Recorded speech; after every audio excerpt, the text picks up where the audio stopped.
Peyz keep poking, look for Chovy. It's a pentakill. It's a pentakill. Oh! Oh my god! Oh my god, bro! It's a banger fight. This was pretty Chinese. I gotta say. Oh my god! He just saved the whole game.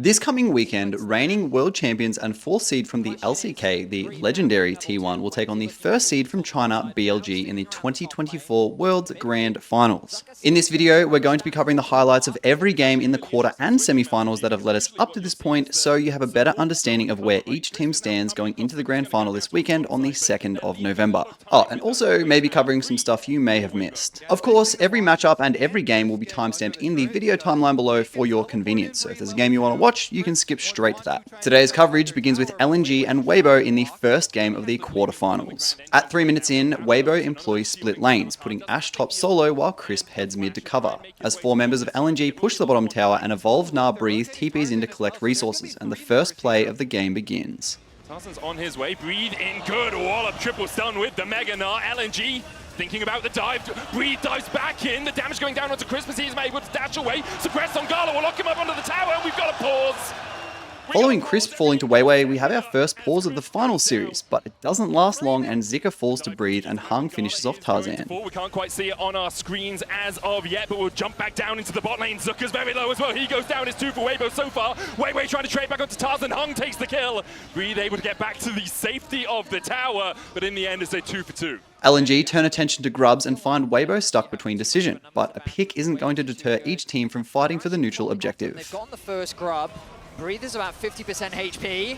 Breathe is getting locked up here, doesn't have time to flash away. LNG collapse and find a kill on the Nah. Agree. Second grub's definitely going to go over to LNG. Hex flash forward by Hong, trying to get onto Tarzan, who'll stun him against the wall. The dive in with a grand entrance. Zika trying to heal himself back up in the middle of the fight. Gala joining in as well. The knockback on Hong towards the top side, but it's not going to be enough from Weibo so far, and now Light is overextended. Zuka slicing and dicing his way through. The charm connects and Light is down alongside him. Tarzan falls, LNG absolutely trouncing Weibo at the grubs. Yeah, LNG are fighting their way out of a rough early game, and they're not done. Scout with another charm, this time onto Crisp. He get caught up with that deadly flourish, and LNG will be able to walk out. Beginning with a solo kill in the top lane, both teams turn their attention to the first dragon of the game. Vulnerable, and Nocturne with already would just love an Ashe target. Breathe finds an engage onto Zuka. Easy enough, Breathe just 1v1s him. We talked about how it would be a struggle for Zuka. Well, we see it coming up here for Breathe. That's a lane swap diff right there, if I've ever seen one, and Breathe capitalizes on it. See if the rest of LNG can try and get... There's the darkness. Immediately they jump in with the paranoia. Hung's on the flank as well. They wait for the flash. Shattering strike. The chase continues. And Xiaohu is down. Now the curtain's open. And maybe we'll close on Weibo in this game one. LNG have been winning every fight so far. Weibo trying to get away. Crisp with a good knock-up. The chase continues as Hung looks for another shattering strike. But he's the one turned onto by Weibo. Magnus storm the charm again onto Light, but no follow-up for LNG. One back in the pocket for Weibo, and they'll look for more as Weiwei has no flash. But it looks like in the end, both teams will disengage. Following a bit over 10 minutes of stagnation, the gold lead between teams is just shy of 500, meaning it's still anyone's game to take. With the third dragon on the map for Weibo, LNG look to threaten, realizing giving this dragon means soul point. LNG looking for an engage. Scout on the flank is still being tracked. Dragon will quickly reset. Zuka continuing to push in the top side of the map, has the TP available. Xiaohu just putting the ball down. They go in with the arrow immediately. They dive onto Hung, and he is down. Breed looks for more, as Gala has to flash the wall, but Crisp can continue to chase. He gets the blast cone. Gala knocked back. Wallop just short. The paranoia out from Weiwei. So he tries to buy a second for his AD carry to escape. Scout on the flank doesn't hit the charm, but Xiaohu falls to the curtain call. Now Scout getting chased down towards the bottom side of the map. Breed still going in, needs a couple more autos, can't quite get them. Weiwei turns his attention across to the walls, but really he's just looking for a way back to the mid lane. The chase continues. Light goes in, flash impale. TP behind us now. Weibo might be flanked. Gala looking for a little bit more. Scout coming back in with the teleport of his own. Zuka onto the back line. Targets Light first. Light flashes away. Zuka flash follows him.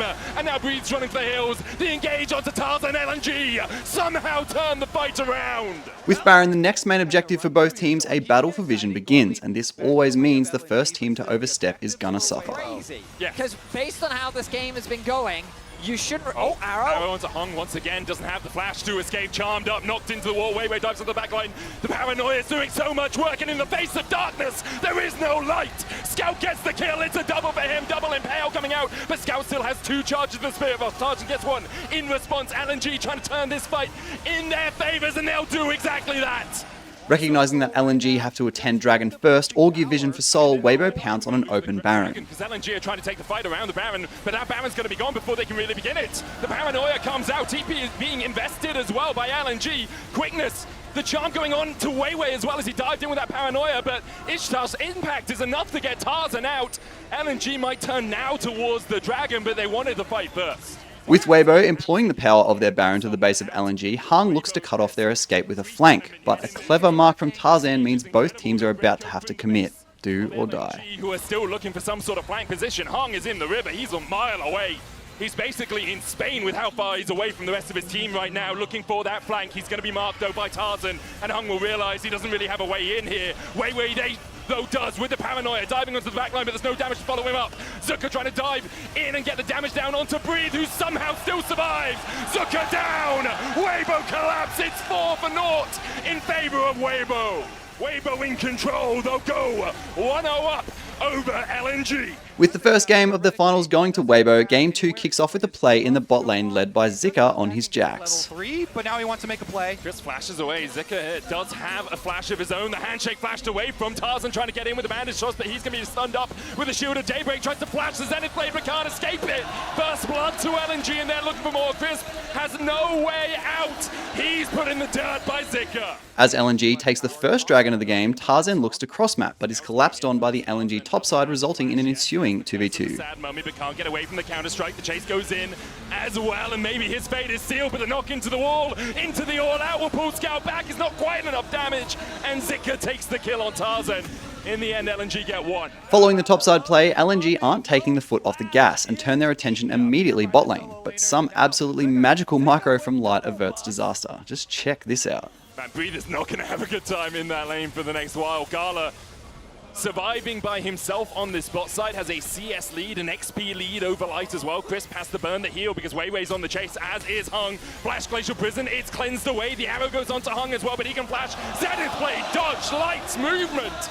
Absolutely light on his feet there as he escapes the oncoming storm. With some extremely clean macro on show from LNG, resulting in not only 6 grubs, but the first Dragon of the game too, Chemdrake is started in the face of Tarzan's Amumu. But what appears to be a pick results in a very close early teamfight. Now Crisp and Light have been able to get the push, and they have access here to the Dragon. Yeah, Tarzan's there as well, has the curse of the sad mummy. You can see Xiaohu trying to join up with the team. Solar player going down. Immediately they dive into Tarzan. There's the hostile takeover. Xiaohu can try and jump across the wall here. Tarzan falling low. Xiaohu diving in. Tarzan gets brought back with the bailout. And what a good fight this could be for Weibo as Chris flashes away from Scout. Xiaohu trying to put the damage down. Tarzan still sticking on the Drake. Gala can dive forward though. Just needs to land these Mystic shots. He'll get the resets. He looks for another one to Light. Can't quite find it. Tarzan with a smite, 3 HP short, but still secures it in the end. Weibo found something out of nothing. Can Gala keep chasing here? Tarzan is a little bit trapped. Well, he's in the jungle, and that's where Tarzan likes to be. Too bad. But I don't think he's going to escape from that tree. That's Gala and Hung. Tarzan will dive forward, delay his death for a second, but Gala will get his second of the game. With the third Dragon of the game being contested on the map, for once it isn't the point of friction, but rather the lane redeploy. Darkness, Hung and Gala guarding. The arrow goes down, hits Gala, he'll cleanse. Buffered the arcane shift away at the right moment as well. Zika's in the top lane, does have the TP, has a few wards that he could get to, but no real flanking positions, and because of that, LNG will not be able to fight their way back into the river. Weibo will get their second Drake of the game. TP from Breathe to the top lane to match the push from Zika. And they still have mid lane priority here. They're trying to force them off. Hung goes in. Tarzan dives forward as well with the curse of the Sad Mummy between worlds. Now Hung doesn't have a way out. Hostile takeover. Hits on 2 on the back line. Zika's trying to join up with his team as LNG begin to hail the retreat. Light continues to rain arrows into the back of Weiwei, and he's a damn porcupine. Xiaohu takes the kill. LNG walking home wounded. At 24 minutes, LNG leads a wave up mid lane, and synchronized picks from both teams result in heavy commitment of resources. From LNG onto the Baron, they're cautious of it. Solar Flare going in, TP behind now as Hung is the first one to be caught out. Tarzan went in with the curse of the Sand Mummy. Gala trying to go forward as well. He'll cleanse away. The hostile takeover finds one life brought back from the death as the dive goes in for Zika. He'll find another Crisp and Breathe, trying to survive underneath the tower. Xiaohu looking for that flank position. The dive goes in from Breathe. He isolates Weiwei, but Gala and Scout are still chasing him forward. Up towards the top side, Xiaohu's being fought off by Zika. A kill for Breathe, he gets one. The shutdown, but Zika starts to collapse as Breathe doesn't have a way out of here. With a dance for Baron Vision costing a few cooldowns from LNG, Weibo commit to a sneaky Baron start, but recognising this Baron could be game, LNG won't let it go down easily. Picked up for Crisp on support. This armor's only going to get... Oh, Weiwei. Solar Flare, Crisp, caught up immediately. Mikhail's from him. Had his finger on the trigger and pulled it, and escapes. The ultimate coming out from that glacial prison. And this time, Betty Weibo going to start it up. It's what won them game one. Can it do the same in game two? Gala dashing forward with the arcane shift. TP coming in from Zika. Will Weibo turn the fight or will they stick on towards that Baron? Breathe on the front line, stunned up. Weiwei brought back the Baron down to 4,000 HP as LNG start to enter the pit. This is their zone to control, and Weibo trying to fight back. Hostile takeover, arrow onto the back line as well. The Baron down to 1,400. Breathe kills off Weiwei. The smite comes in from Weibo, and LNG walked into their own demise. Zeka pulled back as well. He'll fall.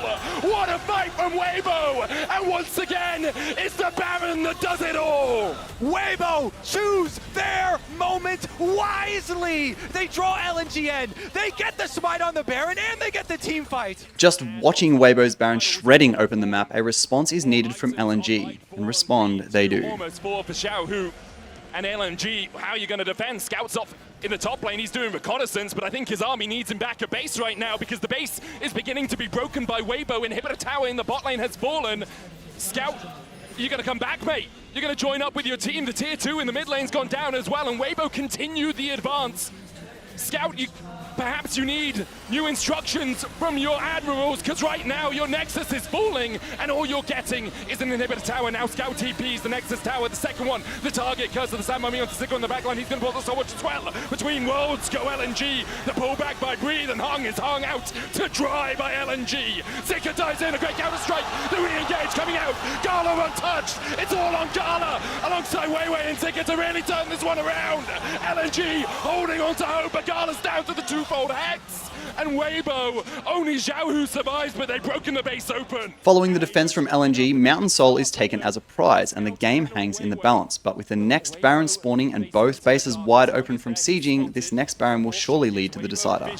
Charter Crystal Arrow only onto Hung. Bandage toss for the chase. Curse of the Sand Mummy onto the backline. And Hung is almost dead before the fight really begins. Tarzan falling low as well. Between worlds we go. But Zika's found the backline once again. Breathe trying to peel for Xiaohu and for Crisp. But already we see Weibo collapsing. Zika doing so much work. Now it's on Crisp. And Xiaohu, Zika will flash away. The reset coming out from Scout because he can TP back into the play. Breathe trying to survive for as long as possible. Zika doesn't go back in with the counter strike. Gala's doing everything he can to get Breathe down, but he can't quite fell. The Cassante. With some solid defense from Weibo resisting the siege of LNG, Elder Dragon spawns and both teams waste no time in looking to close this one out, as resulting Elder fights so often do. Range, so I don't know how Weibo are going to do it this time around, but they're crafting something right now, working their way through the jungle up towards Elder.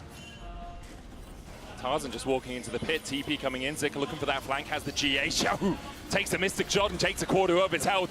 Breathe is on the flank here, Glacial Prism going on to Tarzan. He goes back in with a bandage toss. Zika's still flanking, and Tarzan is left to his own devices here. He dashes back, Curse of the Sand Mummy onto Zika, but he's got the stopwatch and the GA to bring him back to life. Redemption coming out, Tarzan having to run away between worlds though. Zika continues to dive forward, and light is extinguished. LNG continue their advance. Xiaohu and Breathe trying to survive through it all, but Gala just will not let them. Gala dives in with the arcane shift, and Breathe breathes his last. Earlier on this game, it was Breathe who came out on top on the Wolves. This time, Gala has his vengeance. Scout will chase down Xiaohu, and Xiaohu might escape for a second. I'm pretty sure Zeka and Hung will chase him down. The battlefield has been a bloody affair. We're going to even it up here, Medic. Are you not entertained? We enter Game 3, one game apiece, and the quarterfinals are already heating up, with the level 1 invade looking quite spicy. Scout in the mid lane, Scout's already burned his flash, and LNG have looked for the invade on the top side. Scout was back across towards the red. Weibo have a man advantage right now as Tarzan can look for the engage. Zika on the wrong side of the wall. Flash away from Hung, but the flash chase. They're going to get concussive blows on him. Just need one more auto. Light will get it. Hung is left to his lonesome, and Weibo strike burst. I don't really know what's going on. This meta's lane assignments have definitely led to some interesting plays with both top laners at Raptors at 2 minutes. Like, what's going on? Insane in level 1 fights, the passive, the Q, and Weibo here, they're the ones coming out in game number 3 with a massive advantage. Wait, it's not done yet, Vetty, look! Zika's on the flank, has that flash. Tarzan hits level 2, Hung on his way to join the fight, but doesn't have a flash, and only has that pulverize. Counter strike, gonna go down as Zika locks up Crisp. Tarzan trying to get the Bramble smash away. Zika flashes forward. Twisted advance will get the slow onto Zika. Concussive blows as well, gonna get the stun. Breathe and Xiaohu walking down towards the bottom side of the charm. It's gonna land onto Tarzan, and he's down to LNG now, the one's on top. Following a very eccentric start to say the least, both teams deploy for topside and Weibo put the strength of their comp on full display with some beautiful ultimate usage. Securing so many early objectives and having so much control. This time around, the Ashe and the Braum are the terrifying duo to be afraid of. And as Weibo find themselves on the bottom side of the map, once they get that push, don't be surprised to see them return to this top side ready to contest grubs. LNG actually bringing Gala and Hung all the way up towards his top Arrow. side. The arrow's coming down, hits onto Weiwei. Nature's Grasp as well from Tarzan. Breeze flashes away from LNG. No one tanking up the tower as of yet. Chris flashes in. They're looking for more twisted advance. Paranoia on the backline, but the shockwave is absolutely massive. Xiaohu finds 4. Wei walking away wounded, but I don't think there's another way for him to go home apart from in a body bag. Xiaohu finds 2. Following the second dragon of the game, we can see LNG's ping's bot side to dive and approaching Breathe. But a really key detail to take note of here is that Xiaohu gets his teleport off before Weiwei's paranoia, making this dive a lot more difficult for LNG than it should have been. Don't have anyone who can rotate up the top wave. Oh, Scout going in, the Paranoia as well. They dive onto Breathe, who tries to jump to the safety of the tower, but he can't get there in time. The arrow going wide, Nature's Grasp used as well by Tarzan. Xiaohu coming in with a TP, and Zika was caught with a shockwave. Zika diving back forward, he's surviving for so long. In the end, the clockwork wind-up will take him out. Xiaohu now in a 1v3, Light beginning to collapse. Hung his first target, Crisp there to join the Barney. Weiwei falling low. Xiaohu can't quite get in range, needs another auto command attack. Was blocked with the Soul Shield. Blast cone out from Weiwei, but he goes the wrong way indeed. Xiaohu takes the kill, Hung dies as well. Meanwhile, Scout is getting chased in by Crisp because it blows. Glacial Fisher used. Scout flashes, but the Winter's Bite is icy and cold and puts him in a coffin. In preparation for the third dragon spawning, Weibo collapsed on a scouting Hung, really opening the bottom side of the map for China's 4 seed. But as Hung is only level 7, the death timer is quite low and LNG respond. Use that to develop some pressure towards the mid lane, but Hung, oh, that arrow went backwards. He's looking for the stop here. It looks like Scout is going to be able to dodge away from the arrow, but Hung is the one who's being caught. Crisp chasing in. There's the shockwave back. Hung gets a good unbreakable will off just in time. Tarzan going for the chase on Weiwei. He'll be feared back though. Hung trying to do everything he can to survive here. Does still have the flash, but in the end he will be sacrificed. Weibo find another. With a fresh Baron spawned on the map, Light and Xiaohu trade ultimates with Scout. With both teams missing key cooldowns, one misstep causes a team fight to break out and a key objective to be taken. Diving onto the backline, Killer Instinct, Light locked up. Gala dives in and they're looking for the damage onto Light. The unbreakable wall is not enough to stop Gala on his advance. Chris falling to LNG find 2. Following LNG's speedy redeploy on the map thanks to a new Baron buff recall, they spot an opening on the overstaying Weibo, but Xiaohu flexes his Orianna. Zeka wailing away on Tarzan, knocks him back with a Bramble Smash. Void Seeker coming in from Gala. Look at the damage onto Tarzan. The Paranoia being used as well. Everybody's coming to get you as Tarzan begins to retreat. But the dive in is enough. Tarzan is going timber. And Gala's looking for more. Zeka will take out Light. Crisp now left to his own devices. He's fried by LNG. Xiaohu trying to escape, but there's another Spirit Rush. And Scout will be holding the charm like his life depends on it, because it almost might. Xiaohu still finds him through the charm. Void Seeker going out as Xiaohu is chunked down to 200 HP. Breathe about to go. Mega knocked over the wall by Hung. LNG will get the mid-tier 1, but not much more. After a few minutes of stagnation, LNG prep Baron and a really nice bit of pressure applied by Zika's Jax allows LNG to make a series of beautiful macro plays, baiting Weibo's third dragon. Slowly but surely gaining more and more control over the map. Oh, it's Light. Zika jumps in and Light is here to react. Zika has to flash away. That's the Baron though, that's the go for Baron. Light is stuck bot lane, and he can TP top. Breathe can TP as well. He's going to go back to base first to try and get back to full HP, but that Baron's already down to 5,000 HP. Nature's Grasp coming out. Hung doing a wonderful job of keeping the tree a mile away. The Baron falls in the forest, and LNG damn well heard it. Weiwei could get nowhere near, and instead they'll look for a Drake. With 3 lanes pushing for LNG, Breathe and Crisp spot an opening on Zika, but the time and pressure he buys for LNG gives them just what they're after as Scout takes the first inhibitor top lane. Kaisa and Nocturne are always threatening these ultis between multiple lanes to join and defend. It is just so relentless. The pressure with the added Baron buff. Zika has a stopwatch. He'll use it before Tarzan can get the full engage. Hung trying to come across as well, but an arm into the wall was done. Zika, he's going to try and get the counter-strike off in time. First leap strikes away. The arrow going down as well. It's wide. Zika surviving for a hell of a long time while Sky pushes in the top side. In the end, Zika will fall even through the counter-strike. The Thunder Sky not going to be enough to keep him alive. Scout should be able to get an inhibitor for this and will do exactly that. Finally able to establish some topside control, Weiwei take advantage of maybe the only window they can carve for themselves and pounce on Baron. But with the engage power LNG has, this objective was always going to be bloody. Final calamitous 5v5. Crucially, the Weibo have found access into the pit. The side lane pressure has disappeared for now. The Baron is started. All they needed was access, apparently, Betty. They're going to start up the Baron as they're trying to pull out the TP from Zika, and there it goes. Weibo stick to the Baron. The arrow goes wide. It hits onto Zika. The Baron down to 2,000. Scout going in with the charm as well. The Baron's already secured by Weibo, and they dive in with a twisted advance. Scout on the backline down to half HP. Already Gala's dead. He dived in and he died for it. An incredible Nah. Breathe catches LNG out of the air and slams them into the wall. Weibo win the fight, and you have to feel they can just march down mid. Game 3, curse you say, Betty. Apparently, Weibo just don't care. Weibo are 1 game away from semis. After a complete flip of game state and playing under a very risky and decisive Baron call, Weibo take game 3 and look to end the series in game 4. Off to a slow start, Void Grubs capture the attention of both teams, but an apparent miscommunication turns this fight one-sided. That was Smite invested from Weiwei though, so Tarzan should be able to... Look at Zika. He's on the flank, but Xiaohu's going to come across as well. That ultimate from the Aurora is available. They dive in. Meanwhile, on the bot side, Breathe is just farming minions. You can see Light's already got 1 kill. Between Worlds is a second as Zika falls as well. Weibo find 2, take 2 grubs as well. A confident play there from Weibo as they're able to collapse with numbers first. The next set of grubs spawn and an extremely drawn-out fight begins off the back of a flash engage by Tarzan. Pack of grubs that we have been looking forward to. After the reset here, they'll immediately start it off again.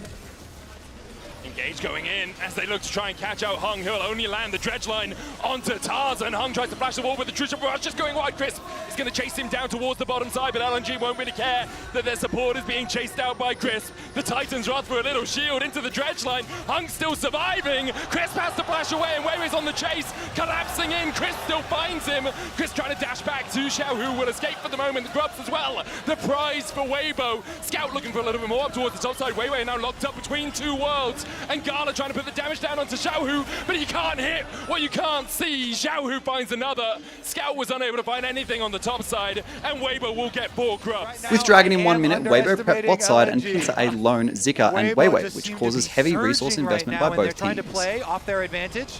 Looking for a little bit more here as Zika steps a little bit too far. Tarzan goes in with the Bramble Smash, but doesn't follow up with a Twisted Advance, gets the Dominus out, and that will time out before Weibo advance for a second dive. Maybe play for plates as well. The arrival of Weiwei is crucial as the ulti comes through. Dominus about to time out here. Zika, Glacial Prison hitting, but Xiaohu was able to dodge just outside of tower range, and now between 2 worlds. Go Weibo once again. Already Zika down. The rest of Weibo beginning to collapse here as Weiwei and Hung look for a little bit more. Dredge line hitting onto Tarzan, but the curtain call is tanked up by Weibo. Gala trying to join the fray here. Scout still pushing in the top lane. TP coming in by Scout as they look to take the battle underneath the tower. Breathe locked up for a second. He will fall to the turret as Weibo have found another, but have they overstepped? Scout snap back to reality. LNG only got 1. With the battle for bottom side vision going on, LNG engage on an overstepping Weibo, but backup isn't far, which means blood is sure to follow. 2019, and you know, Tian returning to Paris, but Crisp, also a world champion, and now he might have to make another play. Hung looking for the flank here. They jump onto Tarzan first. They'll lock him up for a second. Weibo might lose their jungler before the fight really begins, and that's what's going to happen. Breathe tries to dive onto the backline, has the counter-strike. Gala cleanses a moment too early, but gets away from the between worlds, but Breathe slams him in the back of the lamppost, and that's another. Hung trying to do everything he can. Breathe doing so much work on the back here. Scout having to flash away. Breathe almost falling, but Crisp dances around and shields his top laner. In the end, Zika will get the kill, but Weibo are not done with him. They'll find another light on a killing spree. In a 4 4 versus 5. Weiwei turned the fight around. Breathe with unparalleled confidence. Dives into the face of LNG and walks away the victors as they get a tier 2 turret as well. With a 6,000 gold lead, Weiwei feel confident enough to start the Baron, but Scout channels his inner Zukil, giving signs of hope to LNG. Weibo's Barons have looked odd, but have been exemplary. Scout's going to go in, unbinds his soul, and then jumps back, but Breathe is now going to mark him, and Weibo is still on the Baron as far as we know. Light and Tarzan trying to chip away at it. Light's going to dash back. Crisp going forward as well. Breathe on that front line. Curtains open. Tarzan's in the pit. Breathe gets the stun onto Weiwei. Meanwhile, Zika trying to distract the rest of the team on towards the back. The true shot barrage between worlds. Weiwei has to flash away, but Breathe puts him in his place. And now the dive into the back line by Scout is not enough to take anyone from Weibo down. It's all on Scout and Gala here, you feel. But Weibo aren't giving them a second to breathe. Gala steps in, does nothing with his mortal reminder. Breathe, though, will be taken out by Scout now. Weibo still trying to advance. Crisp can dance his way around the fight. No flashes available to them. Weibo for as long as possible. Exactly, Medic. Scout knows that he can win in this skirmish, but he's just being shepherded into Weibo's base. The damage is good enough. The problem for Weibo is they spent a lot of time chasing Scout. Barely a minute later, and Weibo go for round 2, led by a very confident Breathe Jax. Does have the TP, but I think LNG might not take the battle around this. Crisp able to dodge away with that grand entrance. Weiwei going in for Xiaohu, who does have the Between Worlds back up. He's being chased up towards the top side. Between Worlds coming out as well as Breathe dives in for the enemy jungler. And Weiwei, there's no way he survives this day. LNG lose the Baron. Weibo secure it. They take the kill as well. And then they can back away afterwards. As Weibo march down mid lane with their Baron buff, a creative engage by Hung gives Scout's Yone a blinding moment to shine. Their objectives. Hung will look for something. Hex flash across the wall. Maybe find Xiaohu. You've got to. But the Zhonya's is going to have enough space for Xiaohu. The depth charge onto Light. He's not got the flash, but has the cleanse. And now here comes Xiaohu between worlds once again. Glacial Prism will hit Crisp, looking for the quickness on the back line. But now Hung and Gala are left out to dry. Gala trying to do everything he can, but Light just jumps in. They call him Light Yagami for a reason. There's a death note with your name on an LNG. Scout looks for the Fate Seal and manages to turn the fight around. Somehow, Scout is revived, and now Breathe pushing in the bot side. With Weibo synchronizing waves to pressure the LNG base, Xiaohu shows why Aurora holds the highest ban rate at Worlds. And then LNG found one team fight and it all began to swing from there. All I'll say is that 9k gold lead has gone down. But, a TP flank. Scout has IE now. Scout's looking for the flank onto Breathe. Tarzan and Chris trying to help out their top laner. Scout jumps forward. Counter-strike coming out. There's the stun. Nature's Grasp being used as well for the root, but Scout's able to avoid it. True Shot Barrage coming out. Scout's down to half HP. He'll dodge away with the Q3. Depth charge as well between worlds. Fate sealed him to the back line, but Scout's already down, and Weibo have found the fight they were looking for in the bot side. Scout already dead. Gala walking away, but I think Xiaohu will not let him escape. Gala managing to get away for a second. The Mystic Shot just wide, but Breathe comes in with a counter strike, and it's all done, but the Nexus falling. Again, the underdog run continues as Weibo will make their way to semis. In the first minute of the game, Hanwha put the pressure on Bin, but an overplay makes sure it's not without punishment. And you can already see they're setting up for the lane spot, but I think this is smart from Hanwha also with the champions. Zeka already finding an angle onto this Rumble, not quite getting the stun, the heroic charge not quite working, and down to 100, but he'll walk out, no flash needed. This is huge though, wait, they might keep going here. Tanking. All right, Zeka's just gonna dive underneath, doesn't find the chain, there's the headbutt for the kill. They have to throw the kitchen sink at it, Knight's gonna trade one back. Down. Oh God, the flash, they just trade places and he keeps walking. After a few random kills, the gold lies basically even with BLG starting grubs, but committing teleport, you already know HLE are gonna want to take something back. 0-6 against this team that we're watching right now, so things don't make a whole lot of sense, but that should be 4 grubs going over to BLG. Will they make it out, or will they go for the team fight? That's the question. The teleport coming on in already. Knight is going to back up the rest of the team. Hanwha Life HLE taking control of the pit. Delight fumbling the engage a little bit. Magnus Storm comes through as Viper, trying to fight off Shun, but it's Zeka that picks up the first in the team fight. Shun down solo. Doran is leaving them on the floor, and there's the ultimate. Zeka says, you can be vibing, I'll steal your ult, I'll just be better. Knight now just trying to escape, but everyone on HLE is chasing after after them, and that is the team fight that won them the LCK, and they're bringing it here to the quarterfinals. The wombo combo was a no-go for BLG, and Hanwha punish exceptionally, getting Viper to safety and then fighting back against BLG. A visionless Doran looks to reset his wave, but Jun hovers. And one thing I want to highlight here, well, not really major, especially for players of this caliber, is Jun's backstep as Doran looks to eat off him to safety.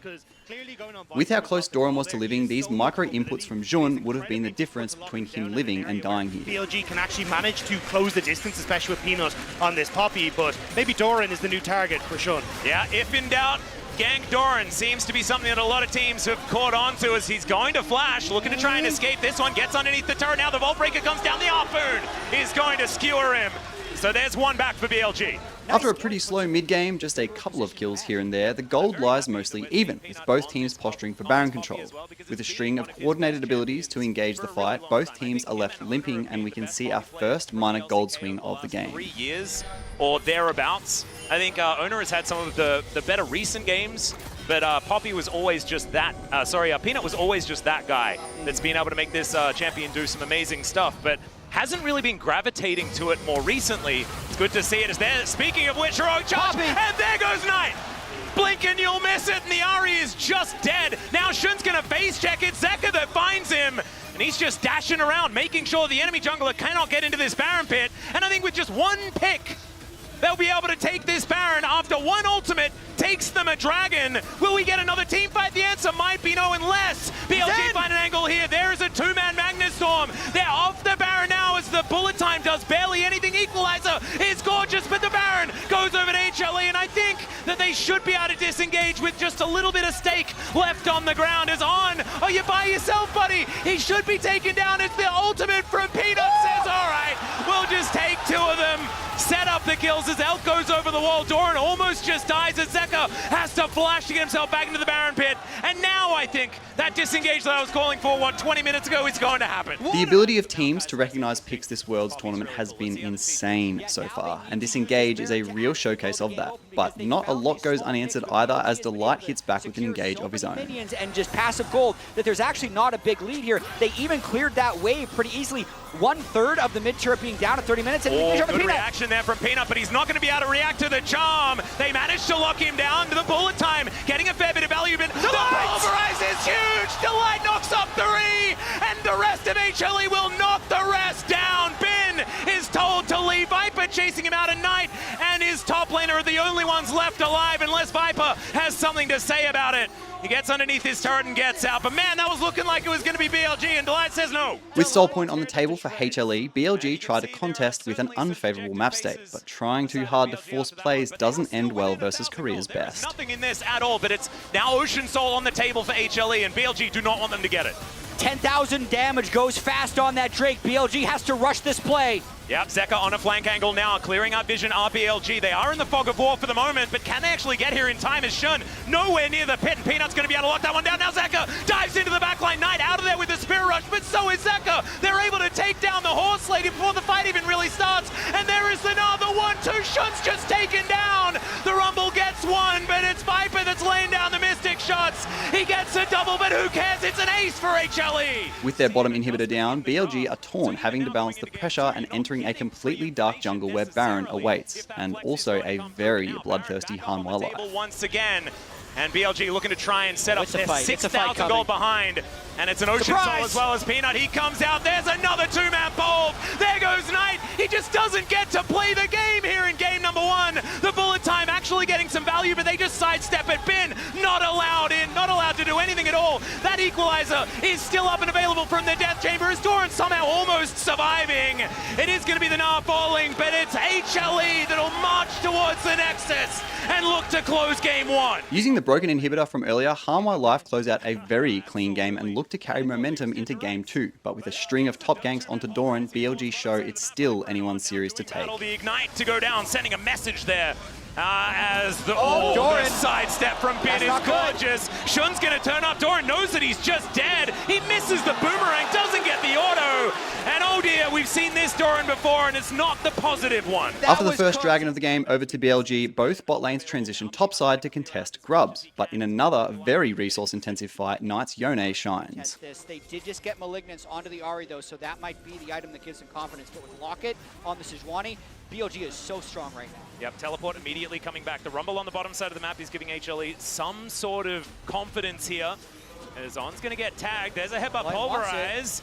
As Peanut not quite able to grab him, does head over towards Shun now. Pretty tanky. And now the charm comes in. There's the knock-up. They look to blow them up at Knight into the impale, but it does not matter. The damage had already happened. Peanut now in the back of this pit, just wanting to get out if he can. He's not going to be able to. Delight just hightails it out of there. And that should be 6 Grubs and a teamfight win for BLG. In preparation for Dragon 2, BLG take control of bottom side jungle, and Knight gets to further flex his Yone. Big draft gambit, this story of giving Yone for this Ahri counter. That's not the reason that any of this happened. The reason that this has happened is because Bin has just taken advantage of Doran along with Shun, and that has snowballed throughout the map, and HLE has made several really risky kind of panic plays to try and correct that differential, but it's just made things worse. Well, now you can see Viper moving on over. There's a headbutt pulverize only onto Shun, though, hit by the charm, but now On, he gets his way in there. Knight looking to just return the favor onto Zeka. He's not allowed to play the game this time around. Ahri's just not allowed to have fun. And BLG, they'll just grab 2 right as the Dragon is spawning. I don't really know what happened here, but somehow it results in a 2v1. It looked like a kill was trying to be given, but it ended with an extra flash being burnt, and what would have been an ugly result if it wasn't for quick retaliation from Hanwha. He's coming a lot through Shun.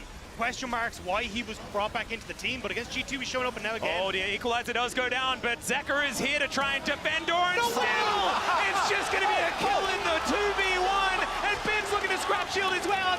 It's Zeka that has to flash to pick it up, and now he may not even be safe.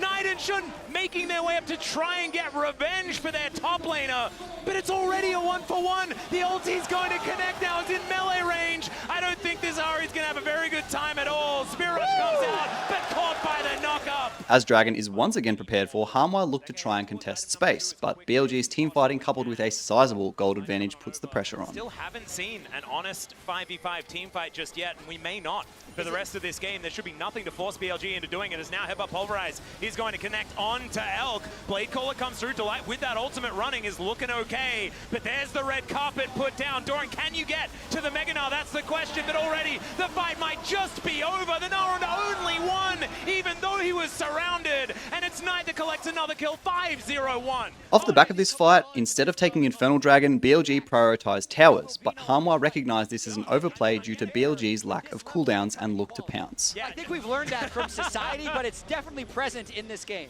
And the funny thing was, this is a very reminiscent of this Worlds last year when BLG played up against GenG. Game 2 was very heavily BLG favor, but they want to change it here as Hanwha. Well, Viper's flanking. I don't know whether that's a good thing, but maybe it's going to work out here. The killer instinct is exactly that, as Elk is going to go down first, but it's a trade of 80 carries. Into the back line of the Dragon Pit goes Shun, and now he's looking to try and lock down the cow. They've rebuilt the phalanx. The triple knock-up from Knight is absolutely gorgeous. Okay. They still managed to take him down, though, and there's a wallop from Doran. The team fighting Nam may have actually found something here, as Peanut is looking to push Bin away. The wallop is going to connect.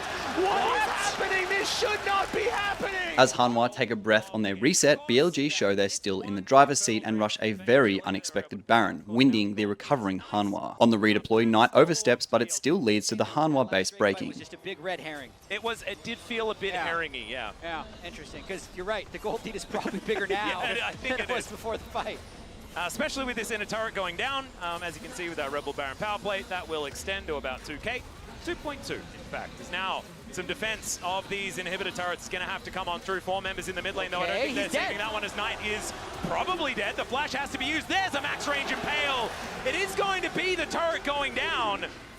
And so they still lose that. However, Hanwha Life back on the map now. Zeka TP'd in after killing a turret. Don't know about that one. On the equalizer now, but the Spirit Rush is up and available, and he's able to dash his way out. That teleport almost was his death, and at least he survives his own teleport. With mid-tier 3 down, BLG advance on a 7,000 gold deficit Hanwha, but evidently what really matters are the pilots on the keyboard, with again some stellar team fighting. Any sort of siege happening, we mentioned already that there's about 0 range.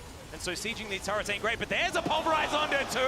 Featherstorm has to be used very, very early on, but Elk is still alive. The equalizer goes down. Not the most massive value, but that blade caller was gorgeous. The ulti to come through. The Impale is decent as well. And it's Viper that's now trying to pop off in this fight. Somehow, it's actually a 1-for-1, but Doran might be a bit more valuable than On. A potential Soul Point Dragon spawns for BLG, and Viper almost manages to keep Hanwha's hopes for this game alive with some very impressive use of space. Very impressive use of space. Well, this is not going to be Soul, but Soul Point available for BLG if they are able to lock this one down. HLE setting up for a bit of a battle. Bin in that fog of war. They have control vision almost everywhere. Pulverize now on cooldown, unable to battle dance his way out of there. Peanut, can you actually get anything done? The Meganar coming on through it. Shun that's able to lock down the smite, but can they win the battle? That's the question. As into the backline they go, there's the charm onto Zeka, and they blow up the Ahri yet again. Another double pulverize though is now on there to try and help. Shun trying to get out of there, and he should be able to do so. Top lane is doing better. Viper gets into the backline and just executes Shun. Bin is so strong though. Yeah, done with the shenanigans. Done with the shenanigans indeed. And BLG, they'll be taking down these Nexus turrets. HLE were trying to make these fights close, but in the end, the wallets will descend, and BLG will bring us to an even series and a best of 3 for the semifinals. At 1 game apiece, first seed from each Titan region have drawn blood, but the first punch is landed by Hanwha in a beautifully coordinated play led by the picking power of Peanut's Nocturne. Going to be given up on for the minute. But look at where the wave is. So Elk and On have to aggress here, and that just If sets at up. first you don't succeed, go for another one here as On is going to look to turn this one around. There's the Paranoia diving right in on top. As can they actually get a first blood? Goes over to Zeka, the extendo beam. Will be able to lock it down for Viper as well, and both carries walking away wealthy from that one. Looking to take max use of their Herald, Hanwha take out a bot lane and prep to put some damage on tier 2, but BLG have already prepped a response. Yep, that's going to be a turret going down. First turret blood over to HLE. That's going to give them a decent advantage, although it's answered immediately, so it is just that extra first turret gold that is able to be picked up as Arrow going to connect, and the immediate collapse comes down to light. Just didn't know what hit him. Cyclone comes on through as now Peanut's going to join. The Paranoia is going to be there. The fear, it goes off as On looks for that backline, but Zeka, it's a great sidestep, and the ulti comes through from the full health Seri. And oh dear, we may need to certify it as Doran is going to drop the lamppost on them and Ben. He's got other things to say. It's a decent counter strike, but is it going to be enough? He does take down On. He gets the double, but then he falls. BLG absolutely pounced on the lackadaisical Rift Herald play by HLE. As though Dragon is the catalyst for another stare down, it's whoever can make the first pick, so with that, Elk pulls the trigger. Who just completes his Leandres. That is 2-item spike done here for the Ahri. Could be massive moving into this fight, but look at the Naba onto Bin. Keep your eyes on this now to see what he can get done there as Knight is going to hijack the Spirit Rush. Both teams ready for a battle here. Extendo Beam not going to quite find it there as the Arrow will connect onto the Jacks. They all dive forward. Can he get the counter-strike? And he does manage to do it, but he's still going to go down. There goes the Rel at the same time, and the Charm will connect, but the Charm does not matter. It's Knight that's able to pick up a double, and HLE, they are more than on the ropes now. They're going to lose their outer turret, and that could have been a game-ending play. At just over 21 minutes, only a couple thousand gold separates the teams who are both looking to widen the gold gap with Baron. Posturing mid lane Hanwha pull the trigger with an oppressive engage comp, but BLG counteract with their own comp strengths. Try and take some smart fights. And that's why they're trying so hard to punish Knight on the side lane, because they need to try and deny this 1-3-1 setup. Maybe looking at On here. Yeah, there's the Paranoia to dive in. They should be able to take down Elk. There it goes. The Magnus Storm is going to come through as well. As there's the Cyclone. Shun trying to turn this one around is On. He's not going to be able to help out. Still, Viper is dead. And the teleport from Gigabin into that backline. Zeka nowhere to go. And he's just clobbered on the head. That is going to be HLE having to back out of that one. It looked like it was such a good start to the fight. A few minutes pass and Dragon is next on the menu. A blue side HLE have already started to prep for vision, but Sniper Elk catches a panicked Zeka. Not wanting to give away Soul Point here, especially when it's that Mountain Soul, will make Bin almost impossible to kill. A Shun taking half of his health bar from Zeka here, who's already used his ultimate. Now that Nabar is looking brilliant. Oh, the Spirit Rush still comes down, but he's hit by the Arrow. Knight gonna lock that one down. Delight cannot do anything about it. And they lose two. They'll lose the Drake at the same time. HLE are flailing. Starting the playoff with Jun spooking Zeka into using Spirit Rush, Hanwha are already down a key spell. With Zeka's ult down, Knight hijacks it and puts on a real Ahri clinic in the backline of Hanwha. Never leaving Elk alone, giving that opportunity. Now BLG are in position to just sit around Elk and just play this pocket of protection. Yeah, and they are just walking in with so much confidence. This is the way that BLG were moving in their domestic playoffs, right? It was just, we want this. We're just going to all move in. We are ready for a fight, and they are once again set up immediately. Zeka lost ult there for basically nothing. Knight stole his ult, so they're panicking and going they for look play. for the backline. They dive onto where the money is, but that hop was gorgeous from Bin, and everyone else piles on to make sure that he's okay. He does lose a lot of his health bar, but he's still alive. Teleport at the ready as Doran diving on forward, doesn't find an engage angle. As they're looking to try and take down this dragon. This is so dangerous. Bin is only a matter of time to get back here. As Shun not going to be able to steal it, but it's Viper that somehow takes the dragon. Doran flashes away, but the chains will meet him, and now Knight has them exactly where he wants them, going 1 versus 2, and he likes those odds. As it's Delight that's on the ground. Peanut now trying to walk away, gets the fear of Zeka. Not going to be able to do enough. They're underneath in a turret, and they're still destroying them. Looking to create space for Dragon Vision, Knight and Peanut enter a stare down, but Knight isn't pulling any punches and both teams look to respond. Item spikes are absurd as well. You got a death cap coming in from Knight. You've also got a Seeker's arm guard just casually there for Elk as well. So if they do dive on top of him again, he can go golden. Has a bit of an answer here as now Peanut going to get stunned up here from Knight. This is a little bit too far forward. Does get the shield as on. Looks to try and buy some space. Peanut may have baited it though as the ulti comes through from Viper. They take down the Nocturne and now it's Zeka that's the target. Delight just trying to play Peel. Viper still alive for the moment. The arrow going to be tanked by Delight and Viper will just get smacked down in the team fight. Knight will be able to get another Spirit Rush as Doran doing his best to try and play 1 versus 3, but it's not going to be enough. Or at least he's going to buy a little bit of space, but then the chain's going to catch him. And 3 left for BLG. That's going to be an ace, and they might be able to just walk down the bottom lane. Going to be obliterating these Nexus turrets. The Nexus will be exposed. He makes them nearsighted, but the Nexus, it's right next to them, and they'll be able to take it down. Match point for BLG. With a commanding performance from Knight on the Silas, we enter the game that very well may be the end of the world's road for Hanwha Life, but this is a position Zeka has been in before, and Hanwha lead the first player of the game. Only on a 69% win rate over 49 games. It's a lot of games. It's another one of these kind of weird lane swaps though. Bin's still level 1. They might be able to get this dive in fast before he can, he's saving his Counter-Strike. Yeah, on making his way in. It's going to be a decent Counter-Strike usage, but they do manage to break away. There's the flash heroic charge as Peanut it's tough. gonna have to get himself out of there as I think that this is going to be too much. Viper tanking up the turret, and the turret is getting real angry. Bin just getting experience as this is going. And can they actually make this one happen? Meganar is coming on in relatively soon. Another Counter-Strike comes down. They get out of the way as Doran about to hit Mega. Can they get it? There's first blood going over to Viper. The knockup comes in and Doran survives. After an even split in grubs, 2 kills and Herald over to BLG, around 20 minutes passed with not much else happening, until Dragon number 3. With only 1,600 gold separating the 2 teams, Hanwha are just barely hanging in the series, but the outcome of this fight will determine how much by. A great way of entering. Knight's holding that flank, and the Drake's going down fast. Yep, Knight can always join the rest of his team as well, so it doesn't matter that he is moving away. HLE are just going to try and brute force their way in as Zeka with that heroic entrance looking to come forward. That's going to be the steal to come through. The bullet time is interrupted, that they all pile in on top of Viper, and Elk executes him in that back line. Peanut picks up his buckler, gets that shield. Shun taking down Zeka is at full health, and Knight is now trying to beat him down. Doran trying to exit this fight as Zeka is just getting thrown around like a ragdoll, lands 1 chain, but it ain't enough, and it's a triple kill for Elk. In the battle of the AD carries, it is Elk who stands tall. HLE begin a Baron to try and force the hand of Knight, and in a game of inches, both teams stare at a 2,000 health Baron before finally committing. Actually do here, of course, Kindred can cause some issues as now they get the information. They are going to rotate their way over. Hanwha Life Esports, are they looking for a turn or are they looking to burn? That's going to be the question. They break the blast cone. Has now been going to take the long way around. Does not have flash up and available. This should just be a 50-50. Is on going to get thrown away by that big Gnar. The taunt going to come down, lands only onto 1 as they get into the back line. The charm is beautiful here from Zeka. The bullet time this time will not be interrupted. And there goes the Galio. 4 versus 3 though now, as you can see, Peanut is down incredibly low. 3k health on the Baron, and Shun, he dived back into the pit.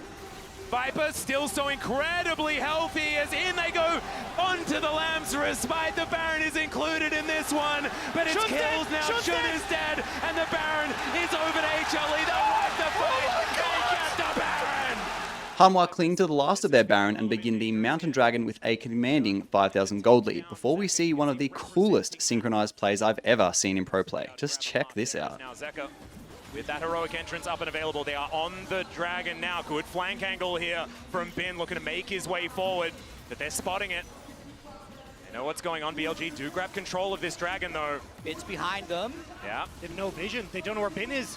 Yeah, Bin is now going to move on in. They spot him. That is going to be the Kindred locking down the Drake. Is now Doran. Decent position. Double circles. Double Gallios. Everyone's in the sky, but it's on. That goes down now into the back line. Goes Bin. Elk's going to join in the supercharger for all of that value. They take down Viper, and the Lamb's Respite buys all the time in the world. HLE are now running for the hills. It's a double kill again for Elk, and the Kaisa is just massive in this game. They're not done yet. Knight going to get slowed down as Doran is in so much trouble. That's another bonk on the noggin, and Bin will be able to take him down. Now, Zeka, I don't think this turret is that safe because these guys are incredibly tanky, but Knight is by himself. So maybe Zeka just kind of kills him. We'll just have to see as the Taunt will connect and his friends are going to right back in again with these chains as he's trying to turn it onto Shun. He goes golden. Shun is one auto from dead as they get the knock up the Kingslayer for the help. And oh my god, how is that so close? With commanding vision and topside jungle presence, Hanwha feels safe to start a Baron, but after both top laners providing space and stall for their team, Elk is given a moment to shine. Rush it. Bin is maybe getting the turret. I think they just get this Baron uncontested. Well, we'll see what they can actually do here as the teleport in. They do not want to give this one away. The Void Seeker is going to miss. And Hanwha Life Esports Doran on a decent flank angle here. He's going to charge up that Nabar as Bin with a counter-strike. Doesn't land it onto too many. Is now Zeka threatening with the quickness. And Doran's hit that Mega Nut. Bin, he goes down first. One after the other. They're looking to try and take them down. As Hanwha Life Esports move back towards the Baron. Doran tanking up these Baron shots. And Shun is so dangerous. That's why we're zooming out so incredibly far. The teleport in from Doran. He's charged up all of that health once again. Missed time from On. Doesn't find the grand entrance.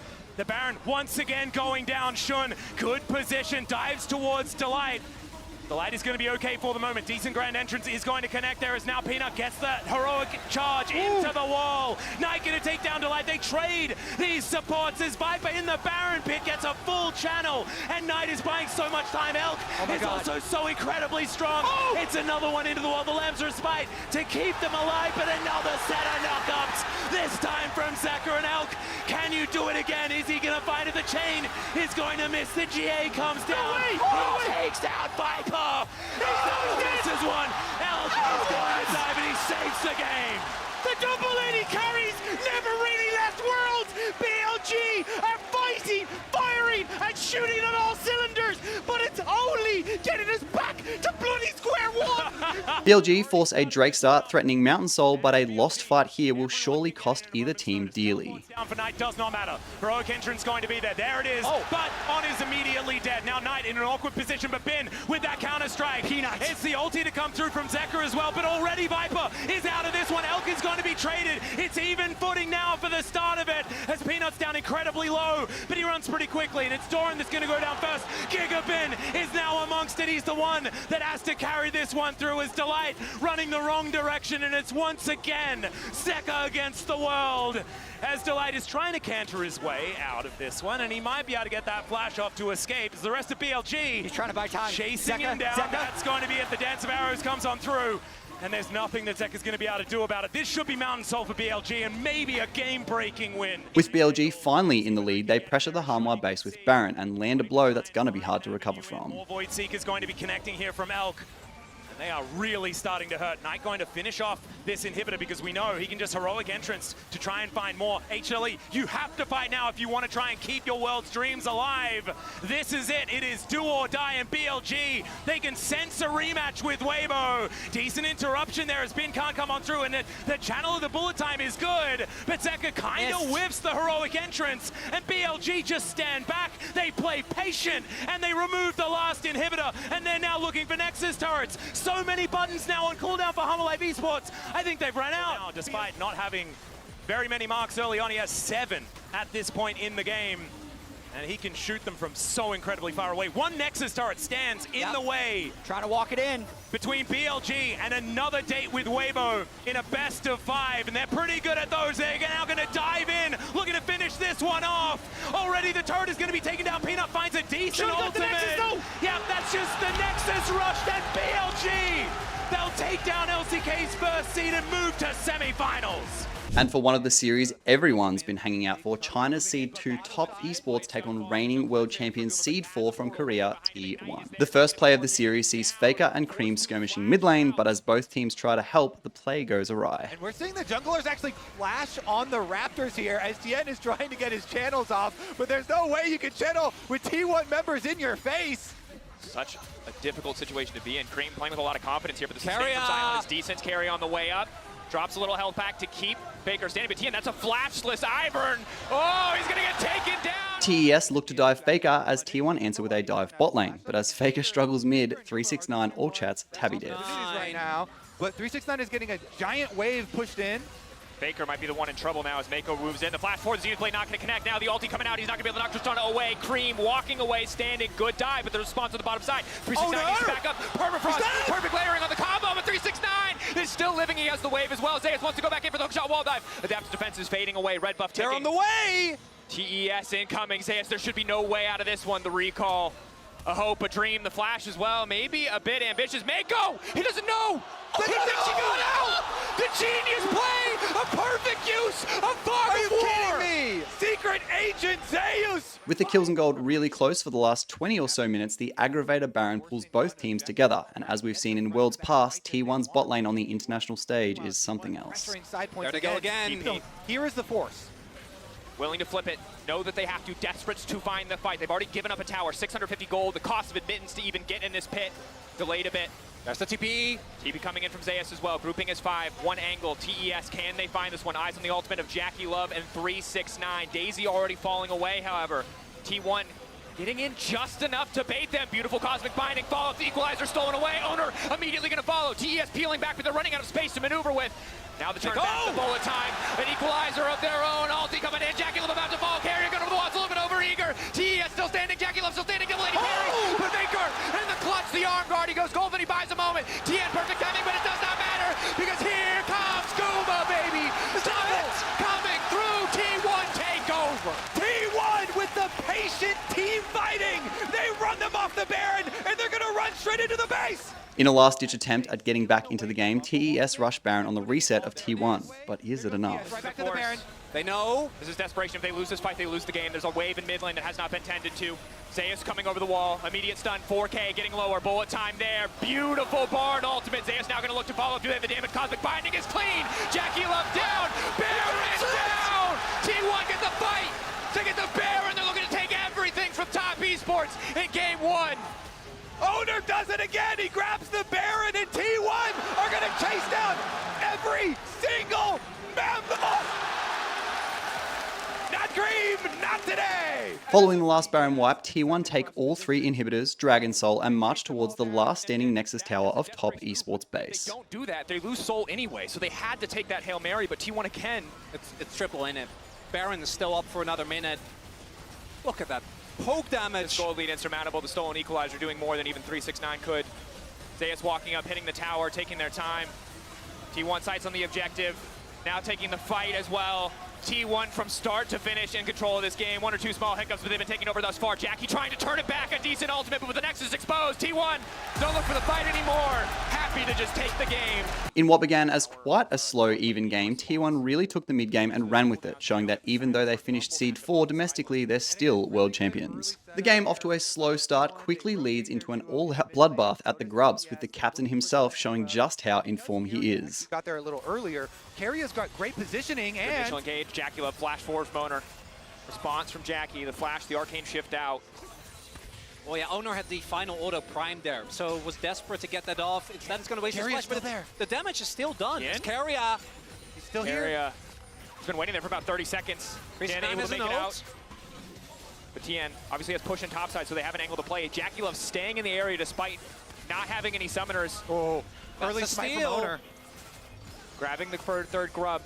Fourth is what they want. TES, can they find the fight? Nice charm on the side. Immediately they find the killer they were looking for. Jackeylove caught out. 3 stacks available for Faker. Nice Ezreal ult coming in for Jackeylove, but the damage not enough. Feathers flying out. Members falling for the side of TES as T1 again managed to find a favorable fight, but Faker's not done. Faker! He gets the double! After a very stagnant mid-game, T1 used their slight advantage to gain control over Baron Vision, forcing TES to face check. But what looks to be just a pick turns into a lot more. The earlier fight, it paid off for him. They know that T1 are so famous for burning Barons that TS don't Good man even to start it. They don't even want to take the dragon. Excellent charm! Lineup is there. Support down. T1 strike the initial blow. TES, do they feel like they have to fight here? T1 looking to bully off the mid wave. Equalizer goes down. Not going to find much effect. And Faker's low. They're down a man, but the ulti now coming in. Faker able to walk away. Ezreal not going to connect. Crucially, Creme 369 ready to step forward. Jackeylove safe for now, knowing a lot of those ults are missing, knowing that Faker is out of the fight for a moment. But he's recalling and he has the TP. He can find the flank. There's so much vision around TES. They have to be careful about overcommitting. Now finally they will sweep away these TP wards. There, they attempt the flank. They don't have perfect information. Keria now trying to make his way out. This charm crucially coming through, hitting 4 members. T1 is taking so much time, and Oner goes in. Oner finds Jackie. Ulti going in. Creme still stepping up. 369 taken out. Keria on the side. Slowly but surely T1 are taking the fight. Meiko looks to make the difference. The Guma goes up in the air and comes right back down, dragging the hopes of TES alongside them. As again, T1 finds the fight. Faker on a rampage. Faker doing it all in the moments where it matters. As T1 march down mid lane looking to use the last of their Baron, a scouting TES looks to set up a flank. But as T1 see the enemy split, Faker looks to engage, again really showing off his form. That is not the case. They are dominating. Discipline. So solid, and now they have a lead. Now they can afford to take risks. TES caught out. Faker coming over the wall. Beautiful equalizer into 3. Now all the TES backline has been forced away from the fight. Creme isolating to 1v1. Tries to take an equalizer of his own, but it does not matter because Jackie is in trouble. Jackie trying to make the difference with the orb of deception. Takes him down. Zeus in the 1v1, but not for long. Oner on the way. Wind becomes lightning. Will not connect. T1 forced back, but the base of TES is crumbling. You've got world champions inside your base. What do you do? Not a whole lot. There's no members. Only Tian and Creme trying to hold on, but they don't have the items. They don't have the wave. They don't have the wave flare. He goes in. Charms in, but there's nothing he can do on a knife's edge for so long. But in the clutch, T1 again show up to move on to match point. In complete showings of dominance, T1 are looking very confident, and the first play of Game 3 has no indication otherwise. With this Game 3, in a situation where TES are down 2 games, they have to find advantage. 369 walking up. Keria's here. Meiko going forward, not quite able to find the knockback into the wall. Tian still has ultimate. Meiko taking his time. Resistance is now fading away. An excellent use of the steadfast presence. Galio coming in. Faker en route. Jackeylove isolating Guma. Faker stepping up, and Tian there to body block for the team. Keep your eyes on that pike hook. Tian pulled over the wall. Oner not quite able to find the wall bang. Tian now forced to retreat. Creme going in. Hasn't taken an ulti quite yet. Ulti response from the Poppy though. Can just keep the channel going, get that cooldown down to 15 seconds. And Zeus just trying to clear this wave as quickly as he can, but Mega is getting stacked. He has flash. Zeus should be in trouble, but he makes the move first! He looks him dead in the eye and says, I dare you! And Creme even had the Gnar ultimate, but Zeus was still ahead of him. Finding themselves with a 5,000 gold lead at 15 minutes, a very strong T1 established bot side jungle control. But Tilt knows no TES, and we see the first signs of life from China's second seed in a long time. You are not T1 Keria, and your team is not T1. Do not attempt to play this. And we're making jokes because it feels like this game is just completely out of control. Maybe TES can find the turn. This has to be it. They have to get something here, but Oner's already walked away. Taunt coming from Faker. Nice ulti coming in from Creme. Oner set to fall. That's one. They could get a tower as well. The minion wave on bottom side. Maybe they can just push out this wave. They're not done. Keria going in, finds the initial stun. No, Tian able to sidestep on the Phantom Undertow. Guma. Gnar there for Zeus. Wall up there, coming in as well. Zeus getting lower. TES trying to hold on to the fights. Tian now chasing in. Jackeylove quick to follow. Guma has the ulti, has the cleanse, has the flash. Feathers go up, comes down, walks away, knows that this is not their fight. TES striking back in this crucial Game 3. The second kill plus, they can keep pushing. Another hook. Keria's not done. Jackeylove out of tools. Going to the depth. Oh, it's clean! This man plays Pike. You love to see it. The ult Not there for the execute, there for the range extension on the Phantom Undertow. And in what looks like a complete replay of last game, T1 take control of Baron Vision and force the hand of TES, but apparently they're still learning the lesson from game 2. Forcing T1 to come respond, or sorry, excuse me, TES to respond. Meiko, where's the hook gonna go? Faker, right on top of Meiko. Creme doesn't really have a recourse here. Oner looking for the knockback, but Creme, the ulti just in time! Knocking it too! Jackeylove still standing. Keria running for the hills. It's all about this 80 carry. It's all about Jackeylove. 369. No ulti. Maybe no hope. Flashback onto the ultimate from Zeus. The taunt not going to connect. Crucially, the stun coming in from 369. TES, Jackeylove fighting their way back in game 3. But Guma stands strong. The blades are called. The feather's there. Jackeylove gone. Keria stepping up. The hook not going to hit. Zeus running. A close fight, but T1 still standing. Gaining further control from the last play, T1 looked to take Baron with a more cautious TES entering the contest. But to that, the hammer of Oner says no. For Jackie, that's that free item power point, but I don't know if he's going to be in time. Objective. Burn, burn, burn. 369. Cannon ready to go. 3K getting lower. Knocked back by Oner. Finishes the job, and now it's Meiko who's been caught out. T1 with the Baron. They're looking to grab the pick as well. Flashback from Meiko. TES trying to stand strong. Zeus ready to go into the midst of the fight. Knock up, not going to connect from the Galio. Tian starting to walk forward. TES do not want to let them walk away with this Baron buff, but they might have to. Tian going in.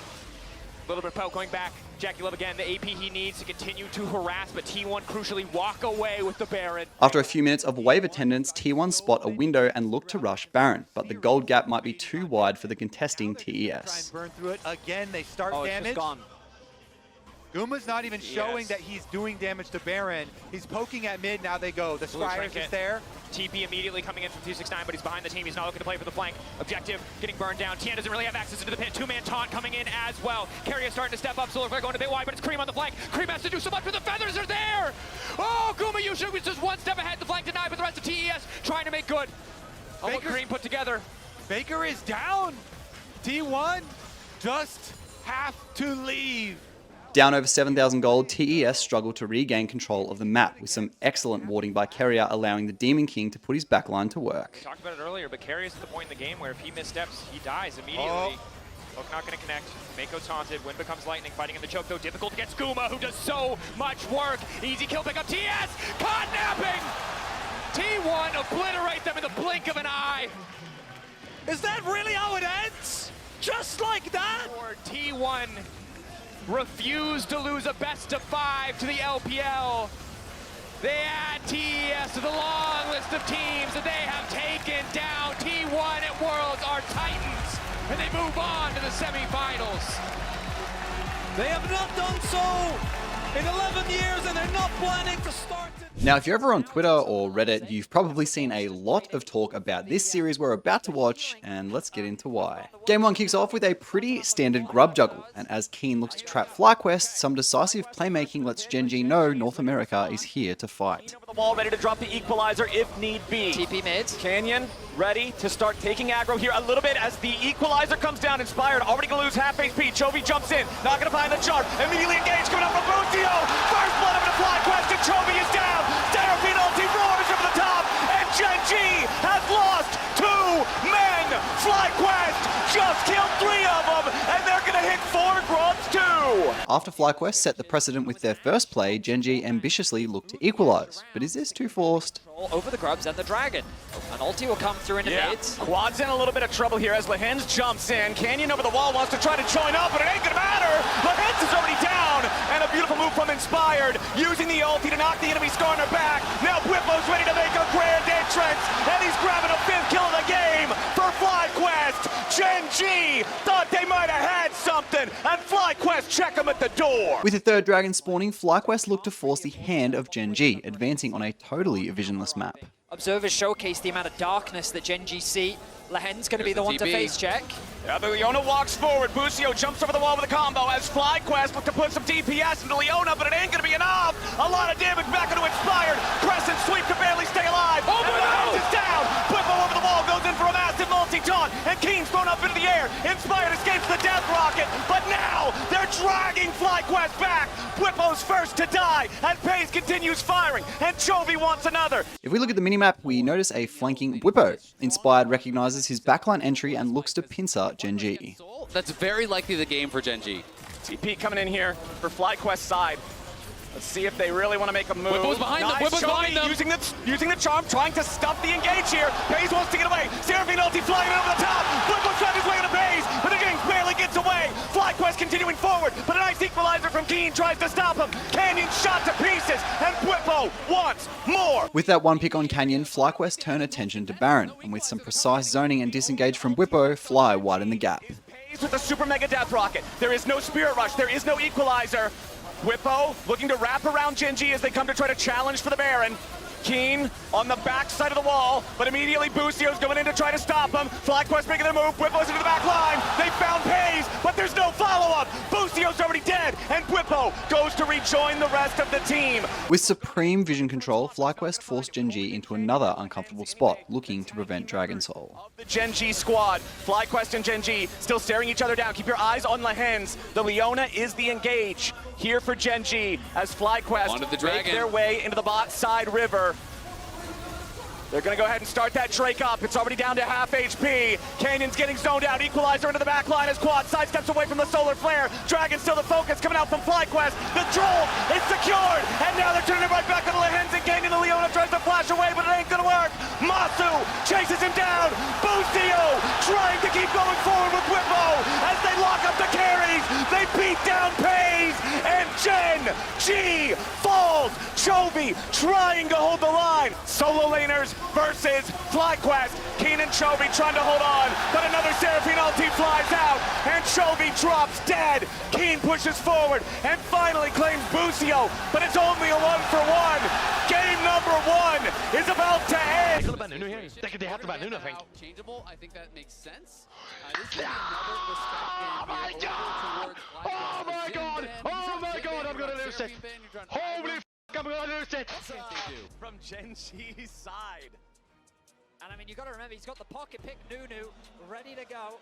The cheeky hover coming out from Massu. Look at I it! feel like this is now going to be. Come on, look at it!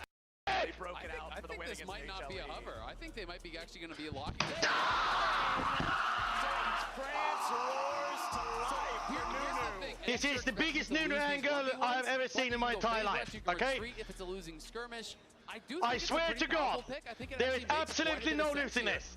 You can't lose this game. And thus begins the least expected series of the whole World's Finals so far. The #1 seed of North America is ready. At the start of the game, a hungry GenG lead a bot dive and look to make it known you're still playing into one of the best rosters at the tournament.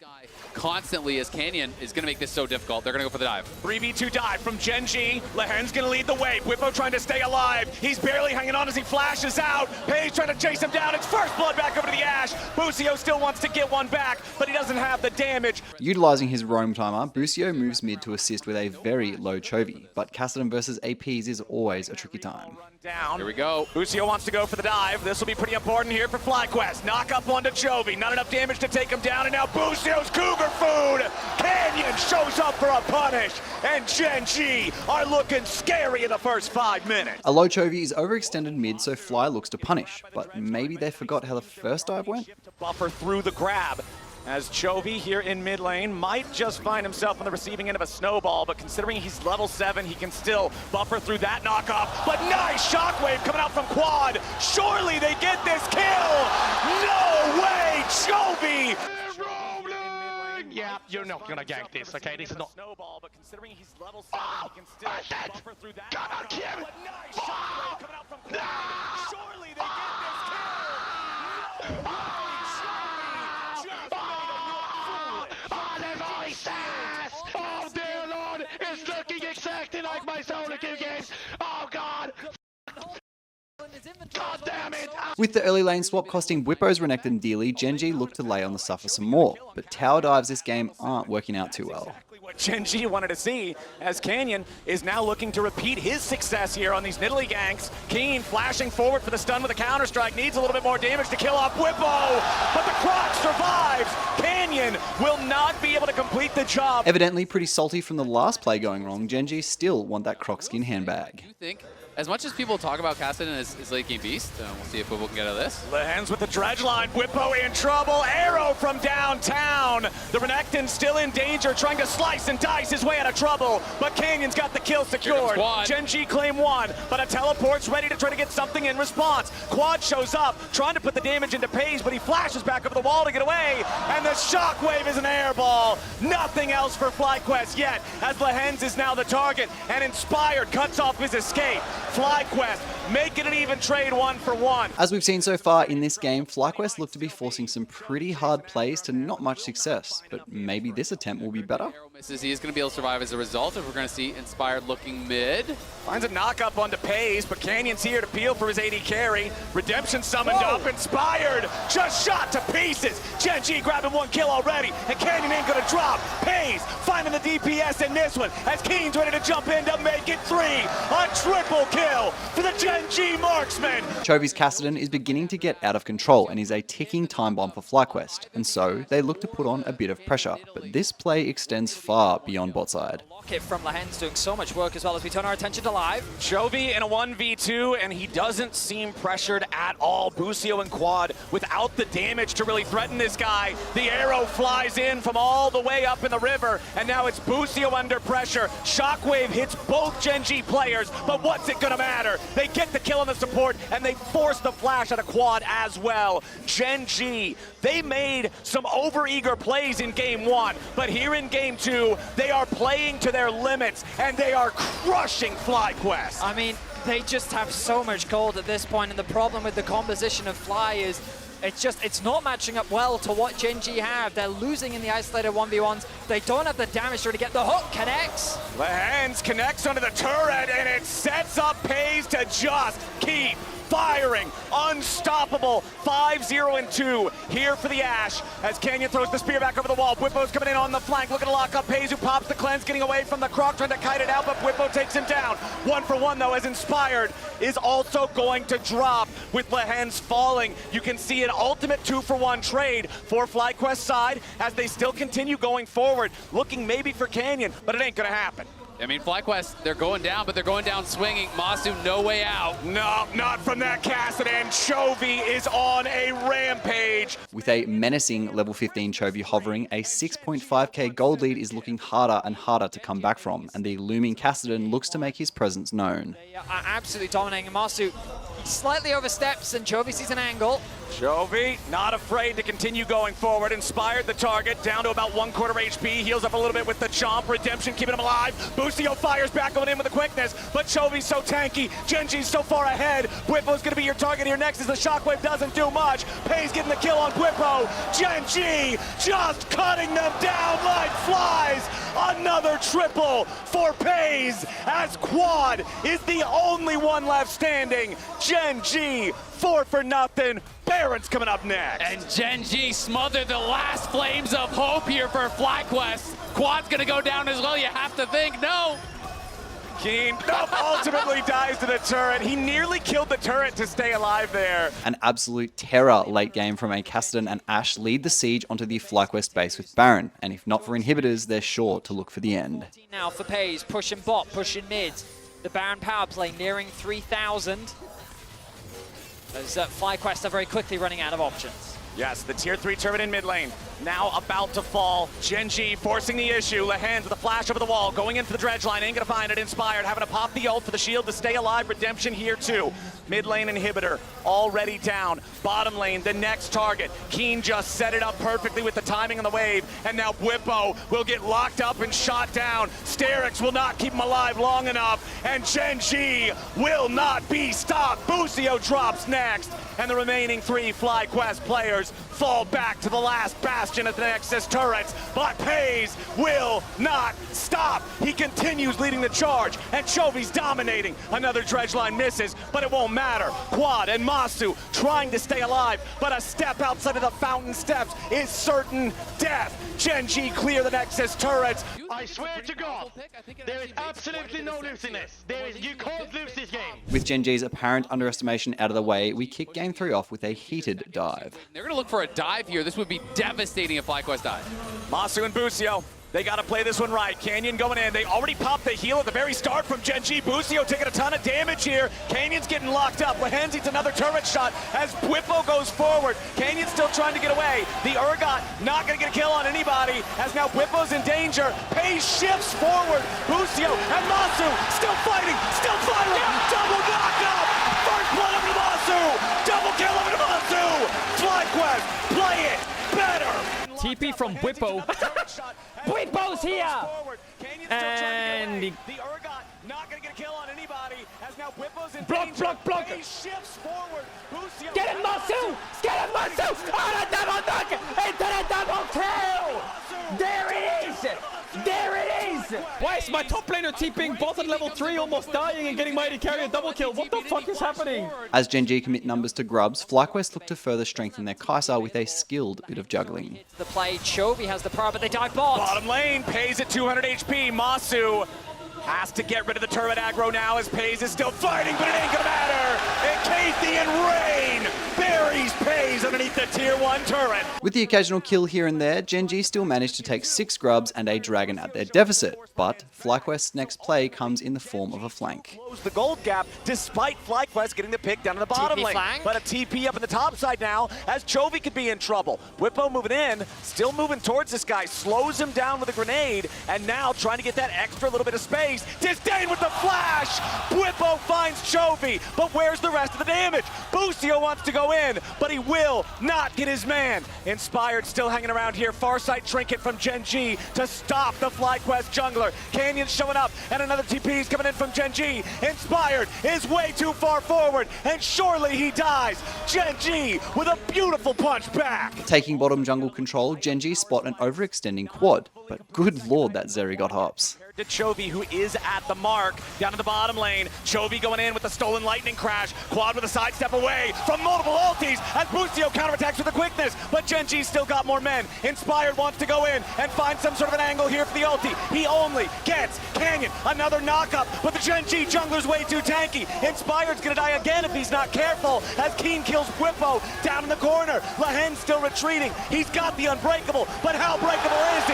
Massu goes to the rampage, and Chovy keeps running. Canyon regenerating with the Warmogs now, and that could be the difference. FlyQuest now feels the pressure. They've got to continue backing away. As FlyQuest barely hang on to their lead, mid lane priority comes under contention. As Chovy looks to flank, a lost fight here means Baron.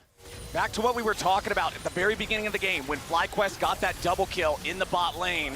Canyon's behind him. Canyon coming in, GenG making their move. Inspired's gonna be the target here, but he tries to force the enemy front line back. The Skarner's locked up in the front, he's gonna get beat down. The Sterix ain't gonna matter yet again, he drags 2 back. Into the back line goes Chovy. Inspired flashing away to barely stay alive, but now Bwipo's gonna be in danger as well. The first kill is going over to the stolen ulti, and Chovy puts Bwipo in the grinder. Now Peyz gotta be careful. There goes your Void Seeker. Peyz still getting away for now. Massu trying to fire a few more of these off. Quad and the rest of FlyQuest trying to get at least a little bit of mid lane pressure here. They're down a man. They got to be careful as they continue retreating. Inspired went back to the base to heal, but now Massu's got to be careful. There's your use of that cleanse from the McHales as again GenG continue the chase, but Massu's unstoppable. Lehends went in too far. Sap shoots out of the wall, and Kiin's got to be careful. So much pressure, but it's not enough. Massu cuts them down. Oh, ye of little faith.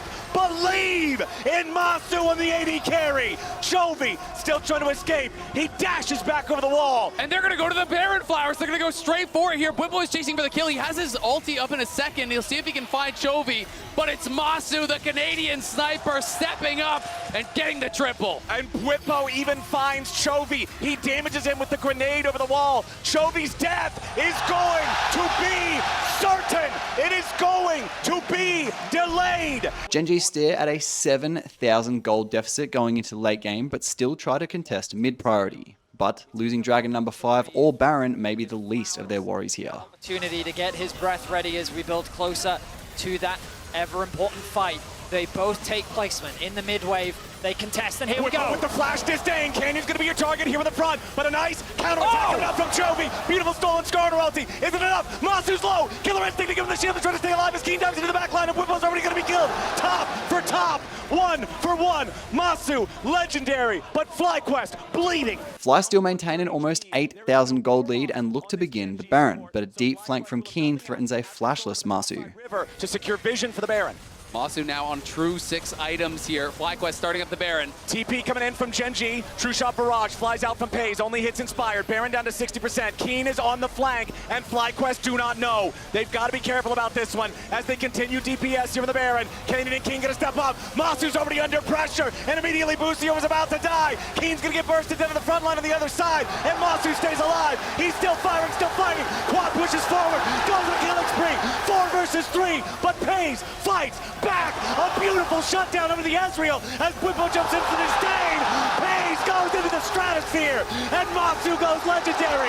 FlyQuest just killed everybody but Canyon. Losing mid and bot inhibitors, GenG approach Baron with not only the pressure of supers, but also down 10,000 gold. Will the Koreans pull off a world's miracle, or is this their final stand? GenG, Chovy has lost a good chunk of HP here in the approach. The FlyQuest squad just trying to buy a little bit of time to secure the Baron, but Bwipo might die. Quad going in for the lightning crash. GenG are dying. FlyQuest have already killed everybody. FlyQuest will push GenG to the absolute limit. The first Nexus turret, the second Nexus turret. We enter game 4 with a very unexpected 2-1 FlyQuest's way, and although lane swaps have been common this tournament, Kiin gives a 1v2 a very unexpected outcome. Quest in game 2, and that's one of the big annotations we are seeing here in this game. Again, though, you see Peyz matching into this Renekton. He's having a bit of a rough time, but ultimately he's still in a fine position, has the level advantage, hasn't died early. Oh, Kiin, nice use there of the knockback. Massu going to be forced to use that first summoner spell to try to get away. Kiin's going in for the 1v2. He knocks him back. He knocks him down. As Chovy and Canyon hunt the top side of the map, a vigilant FlyQuest respond. The turret has literally 20 HP out of 5,000. Calculated. It's a Shockwave, top lane. Quad in trouble though. Inspired shows up to try to block it for him. Chovy flashing over, making the outplay to guarantee they get their man. But now Inspired and Busio are still looking to lock up the GenG mid. Massu's there for a little bit of extra damage. Chovy doing everything he can to kite it out, but it ain't gonna matter. Inspired secures the kill. Canyon with a flash away from the grand entrance from Busio. Recognizing FlyQuest have numbers on Dragon, a cross-map play is initiated by GenG, again targeting Bwipo's Renekton. While the dives this series have been shaky, Canyon shows off some quick fingers. Safely approach for something like this dragon. Meanwhile, an arrow flies out. Kiin going all out underneath the turret, but Bwipo's looking to outplay here with the Dominus. It's a 3v1, but Bwipo gets away for now. Canyon, the backup, the spear connects. Bwipo with a flash away, and the TP's gonna be way too late. Quad goes in to find the shockwave, but a beautiful use of the stasis from Canyon. He stays alive. As Kiin splits bottom, Fly commit to the flank, but a Cassante as ahead as he is can really buy some time. Close to where the GenG carries are, and we'll see if they can find Kiin now. They're committing a lot for a Cassante here. Bwipo and Inspired chasing after him. Kiin still trying to get away. GenG bringing in a TP. Cassante still not even taking any meaningful damage at all. Continuing to push forward. Arrow doesn't hit the target, and Chovy's gonna flash back away. All out from Kiin. Quad's under pressure, and Bwipo's about to die. FlyQuest chased too far. GenG are ready to punish, and they want even more. Beautiful engage from Kanan to keep on following it up. Quad barely trying to get away. He's got 200 HP remaining, and the Nidalee says no. It's nothing but a black and white screen for the FlyQuest solo laners. With a 6,000 gold split, the next point of contention is Baron Nashor. Starting with flank positioning from Bwipo, GenG have to fight out of a pincer, but 6k gold is a lot to fight back from. Perhaps a Baron could be FlyQuest way back in.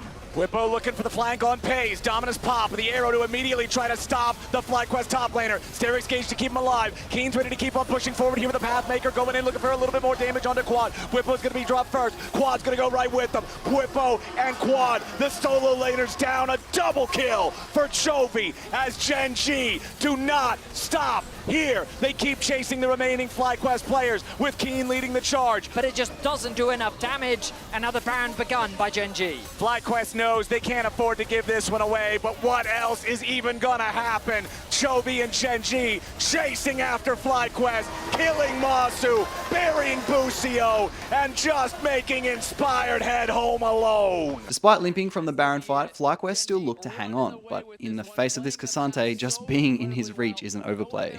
In these fights, knowing how to extend the advantage to impossible lengths.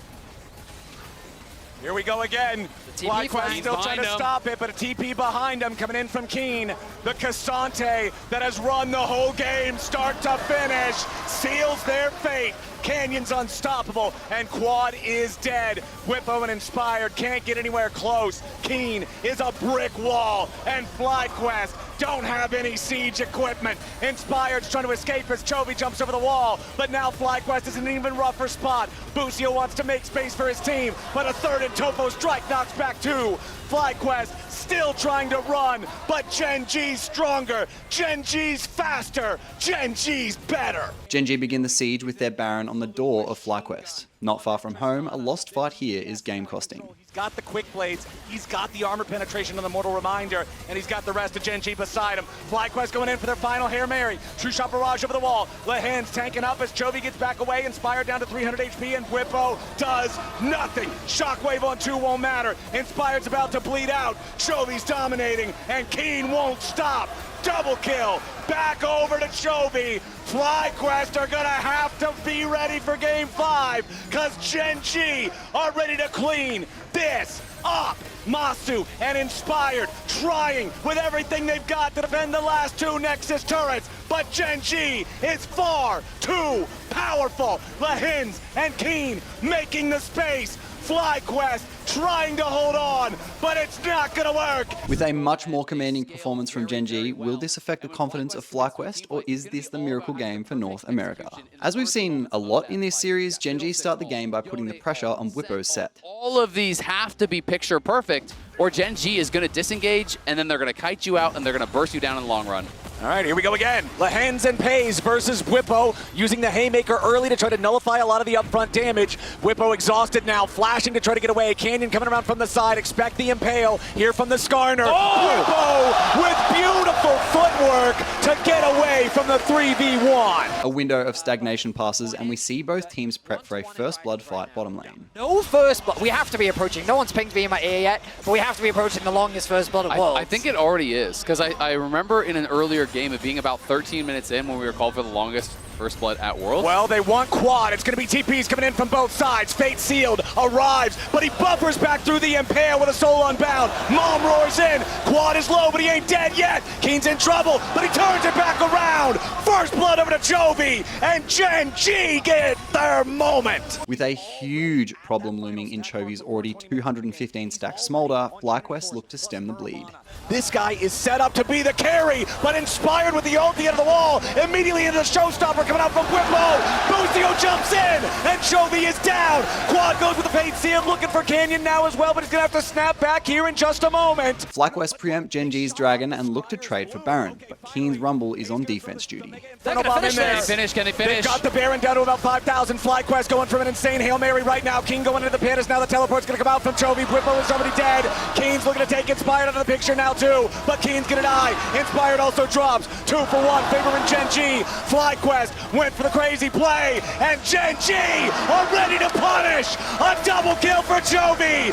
Church is in session. FlyQuest look to gain some type of footing with a pick onto Canyon, but with their gold lead and amount of map control, it's hard to push back against this GenG. The QSS now gets that much harder. He's approaching that rapid fire cannon as well, as Canyon will live this, but that is the Sterix being procced, and now FlyQuest getting corralled a little bit here. Yeah, Busio flashing over the wall, trying to make the play on Canyon, but he wasn't fast enough to get the headbutt the other way. Lehends coming in, trying to help him, but Chovy's ready. Mom's already been summoned. Canyon's low, but he ain't gonna be killed off here just yet. And already Quad bites the dust. FlyQuest again overextending, looking for their way into the back line, but a double kill over to Chovy. Bwipo's gonna die next. GenG are slaughtering them. A triple for the mid laner. With GenG members hovering Baron, the map control FlyQ craves is going to have to be worked for, as their 6,000 gold deficit is nothing compared to the terror that is Chovy's 300 CS Smolder. Try to help them. Inspired has Ghost on his Summoner Spellbook to try to join up. Busio now looking to reinforce the lines as well, but it looks like it's going to be so hard for Bwipo to make his way into the fight as they have to try to save Busio now. Massu barely hanging on. Inspired back over the wall here with a Crow Storm, but it ain't going to be enough just yet. Massu can't even find any damage. Peyz stays alive. Redemption for the heal. Chovy's dominating, and Massu burns. Kiin gets the kill, and Bwipo will just try to get away from Lehends and Peyz. A double kill for Kiin. FlyQ is aced, and they will do just that, whether it's 3 games, whether it's 5. With a close series from FlyQ almost pulling off the unthinkable, their flame is extinguished in the face of GenG, and we begin the China-only semi-final series between 1st seed BLG and 4th seed Weiwei. In total mirror plays, both teams look to gain a lead by employing the same strategy top and bot, but both top laners aren't crumbling under the pressure of numbers. For himself, maybe looking at a dive, but Tarzan has just started to move back up top side. Bin once more though, should have Counter-Strike available. I don't think he's going to go for this. Yeah. All right, that ruins Big everything mistake. right there. Light and crisp.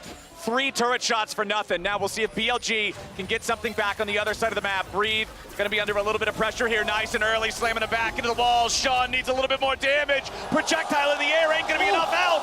Barely survives the turret shot. I can't lie, nothing's really been happening except for some grubs and dragons until this play for First Blood 19 minutes in. The QSS picked up for Xiaohu. Does not want to get locked up. Does not want to get punished. Nice damage from Elk. He just shot him straight to hell. Crisp is down. With BLG looking to gain Soul Point, Weibo have no choice to contest, and we see our first real engagement of the game. Ben still looking for the angle. Nice ejection onto the Skarner. They're trying to control the Drake. Breathe still in the front line. Drake down about 1,000. It's going to be slain by Xiaohu. As now Weibo continue their push forward. BLG falling back as the hostile takeover doesn't do a whole lot. You've got Ben in the back line, but he ain't going to be able to do anything in a 1v3. Weibo take him out, and they want even more. A shutdown over the Light as the Callista claims a second. Shun, Elk, and On all trying to escape as Tarzan's looking to burn down the AD carry. Elk will continue whittling away. The Leandries takes his soul. Following Weibo's wipe, they take Baron and look to pressure lanes, but BLG spot an overextended Xiaohu that makes them work for it. Back, he hasn't really been able to get to him. There we go. Flash for the counter-strike. They're going in after Xiaohu. The Impale doesn't find the target. Xiaohu's getting away, but Ben looks to keep on chasing. The second counter-strike will not find the stun, but Xiaohu has already used the Soul Unbound. He has to reset his position. He's going right back to where he started. I don't know if you even needed the Pop Blossom there. That felt excessive, but the point was made. Now Light trading with Night as another piercing arrow flies through the sky. Chris tries to keep his AD carry protected, but BLG aren't done. Skarner throws a rock, but it misses, and BLG will settle for the single kill. With BLG stabilizing the gold gap and giving their ever-scaling Smolder room to grow, both teams turn to Baron. Made it happen before, and now they are starting up the Baron. They're burning it down, but not super fast just yet. BLG is close enough to try to contest here. Ben gonna have to try to jump away there with the counter-strike as Weibo just hard engages onto Ben. The zone used to try to keep himself alive, and the flash back away to escape the follow-up damage. Weibo's attempt on Ben, it takes all their manpower, so they can't finish the Baron. But they're also taking a lot of poke, and Ben can TP in. Xiaohu trying to make a play to keep them in check, but Shun could be in a little bit of trouble now. Has to use the Ishtal Impact, Slam Breathe into the wall, and continue making his own escape. Now Tarzan's got to be careful on continuing to try to push him back now as well. Ben has made his way back into the fight. Stuns up Xiaohu. The counter-strike is there. Fate Seal to try to get away, but no! Elk snipes him down. Ben's going to keep on looking for even more as Shun goes in for a nice impale. Now On's going to be killed off as well. Crisp drops. On and the rest of BLG all still alive. It's a long back and forth fight, but BLG do take it. They're going to TP back in, though. Breathe wants to make some magic happen. Breathe is going to try to pull off some kind of a miracle here. So much control over the Baron pit for BLG, and Weibo slipped up pretty big. As BLG begin to siege, Weibo recognize that they can't face the poke of Elk's Varus and look to engage. Tier 2 turret under pressure. BLG looking to build as much with this Baron as they can, but Xiaohu is on the flank. Breathe looking for maybe an engage here, but he won't find it. Weibo still trying to find their way in, as On's gonna be your target. Goes into the pop blossom for the counter engage. Xiaohu's low, but he snaps back after grabbing the first kill. Now Breathe has to try to escape, but the hostile takeover over the wall is stopping BLG's advance. Weibo has not lost a man, but they're at critically low health. Shun, Bin, and Knight all still looking. Big piercing arrow yet again. Another force of the Fate's Call. Light has to save Chris. We saw on the cards, BLG takes control of the pit, but with their backs against the wall in the chase, Weibo bite back. Bottom part of the river, BLG still got to make sure they don't get caught out here. Knock up onto Elk, who has to try to continue getting away from Breathe. Pop Blossom, but it misses everybody. Xiaohu has already used the Soul Unbound, and Mom roars over the wall, finds a little bit of damage onto 2, but it ain't a whole lot. Weibo forced back, but honestly still pretty high on health. Knight and Bin DPSing the Drake. Chris takes a massive chunk of damage, and Weibo have to be so careful about this now. Knight flaps back over the wall as the Cloud Drake is secured by Elk and BLG. Weibo continuing to try to get themselves back away from an advancing BLG. Xiaohu engages, he goes after On. He finds plenty of damage, but the kill isn't gonna happen just yet. Now with the stasis coming out from On, he survives for long enough for the 2-man impale, but there's no further dividends being paid. Bin now in the stasis trying to get away as Weibo continue pushing towards the BLG top laner. He goes back in for the counter strike, but it does not matter. Light takes him down, and Weibo's already found 2 kills. It'll be traded back finally for 1 as Knight kills Breathe. Baron spawns within the minute, so BLG look to control topside jungle, but Xiaohu's Yone magic keeps Weibo hanging in. Those angles, not being that huge X factor, it's night and day. Now, oh, a nice pick coming out from BLG. Huge kill onto Tarzan as Knight's now got to try to escape. Xiaohu snaps back, but is it going to be enough? The bailout might just get him out of danger. Elk's going to be killed off. Xiaohu lives, and immediately Weibo are fighting right back. Chris drop. Knight kills him, but Bin has to go golden to barely stay alive. Knight needs a little bit more damage. Pop Blossom to lock up the enemy top laner. A double kill of a Knight, and Smolder has scaled. After both teams reset, a face-off at Baron begins, but under the pressure of Bin splitting bot lane, Knight scaled Smolder, and Elk's poke Varus, the window of time is closing for Weibo. We're going to Baron yet again. Knight and Elk with the poke for the side of BLG, but Xiaohu forcing the flash over the wall from On, who has to try to regroup with the rest of the team. He's down to 40% HP. He's not looking too good. Weibo still with health bars topped off, but Bin is pushing in the bottom lane the entire time. Weibo, if nothing else, has to get the teleport out of the Jax. Baron down to half HP. BLG still poking. Shun goes in, finds a slam into the wall, and now the damage is going to focus onto Breathe and Crisp. On still staying alive defensively as Tarzan secures the Baron. BLG is trying to keep everybody close by. A nice impale over the wall comes out from Shun to lock up Light. Now they're going to be able to find a kill on Xiaohu. Now they're going to finish another one there on Light.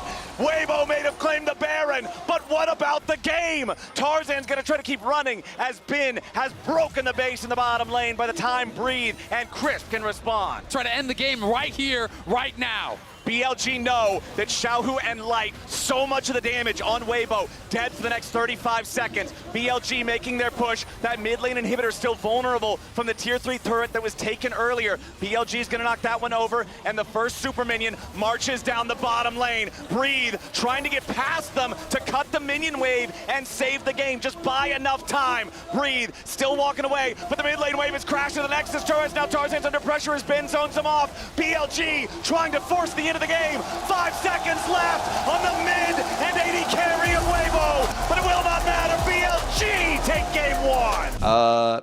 There's just a 5v5 mid at level 1. I have nothing to say about this, so just watch it.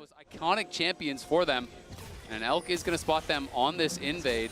But Breathe, Tarzan, you know, that top side is screaming out Merc Treads, and Ben could be really difficult to deal with when he does get those early Merc Treads. But this is a full-on brawl. It's going to be a 10-player fight. Yeah, Xiaohu has to dash back over the wall. Weibo still in the enemy jungle, but the big chicken is already going to be controlled. Light trying to get away, but the crash down comes out from On, and BLG's already got first blood. It's about to go from bad to worse as Breathe has to try to escape, and the bombs keep bouncing in. Nice sidestep to get away from the rock, but they aren't done yet. They force the flash out of Xiaohu. He's burning down to the Ignite, but he will not die to it just yet. Following the early fight, Weibo looked to collapse onto the level 2 bin with 4, but early level dives are always risky, especially through Jax's World's Counter-Strike. main stage was 2019. The last at play-ins just 2020. But now a potential dive down here in the bottom lane could be turned around as Bin, On, and Elk want some damage of their own. They put some hurt onto the enemy jungler, but it's going to be On who's mostly in trouble. First kill goes over to On, taking out Breathe, but a 1-for-1 trade already as Tarzan has to continue trying to run away. Xiaohu rotates over, but BLG with less men trade even. At 6 minutes, a very familiar scenario unfolds as Grubs are under contest of both teams. Coming up to challenge for the Grubs. BLG trying to get themselves away, flashing out of the range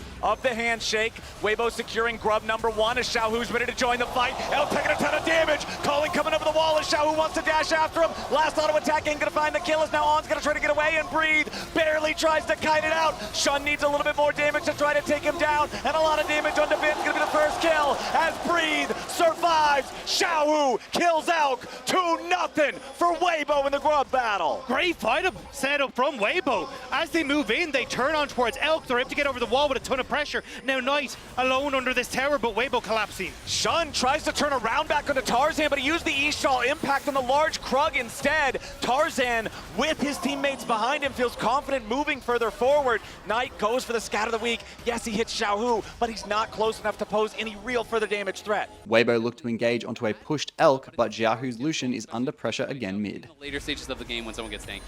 Aggressive Fates call from Light, throwing Crisp in. Nice handshake accuracy there on Elk. He wants to use the satchel to get away, but the spears are already inside his chest. Beautifully done in the bottom lane, but answered back in mid. With the gold almost dead even, nothing really happened for like 15 minutes except a couple of random kills here and there, but this Baron started by Weibo is sure to break the game open. Oh, and also a little bonus play after the fact. But now Weibo taking the opportunity. They're starting up the Baron themselves. Farsight Trinket into the pit. Baron down to half HP. TP's gonna come in from Ben. Weibo committed into the pit. Baron down to 3,000 HP. Engage comes in from On with a Magnet Storm. The Baron is secured by Tarzan, but now they gotta try to get away from BLG's collapse. Skarner's ulti finds one. Light to the Rampage and Ben is down, but Light to the picture now too. Shun tries to escape, but he cannot survive. Tarzan barely getting away over the backside of the Baron pit as Breathe stands in a 1v3, but he stands not for long. It's BLG. They lost the Baron, but they're going to end up winning in kills. Breathe still getting away. You gotta be kidding me. He's still getting away. Gala fails. Breathe finally falls. TP though. But a TP's coming in as it looks like Weibo might just look to mop him up. Xiaohu ready to go in, guns blazing. On, finds Shattering Strike. Falls. Take gun, Xiaohu! This is you, baby! This is you! This is you! Look to mop him up. Xiaohu ready to go in, guns blazing. On, finds Shattering Strike into the scan of the week.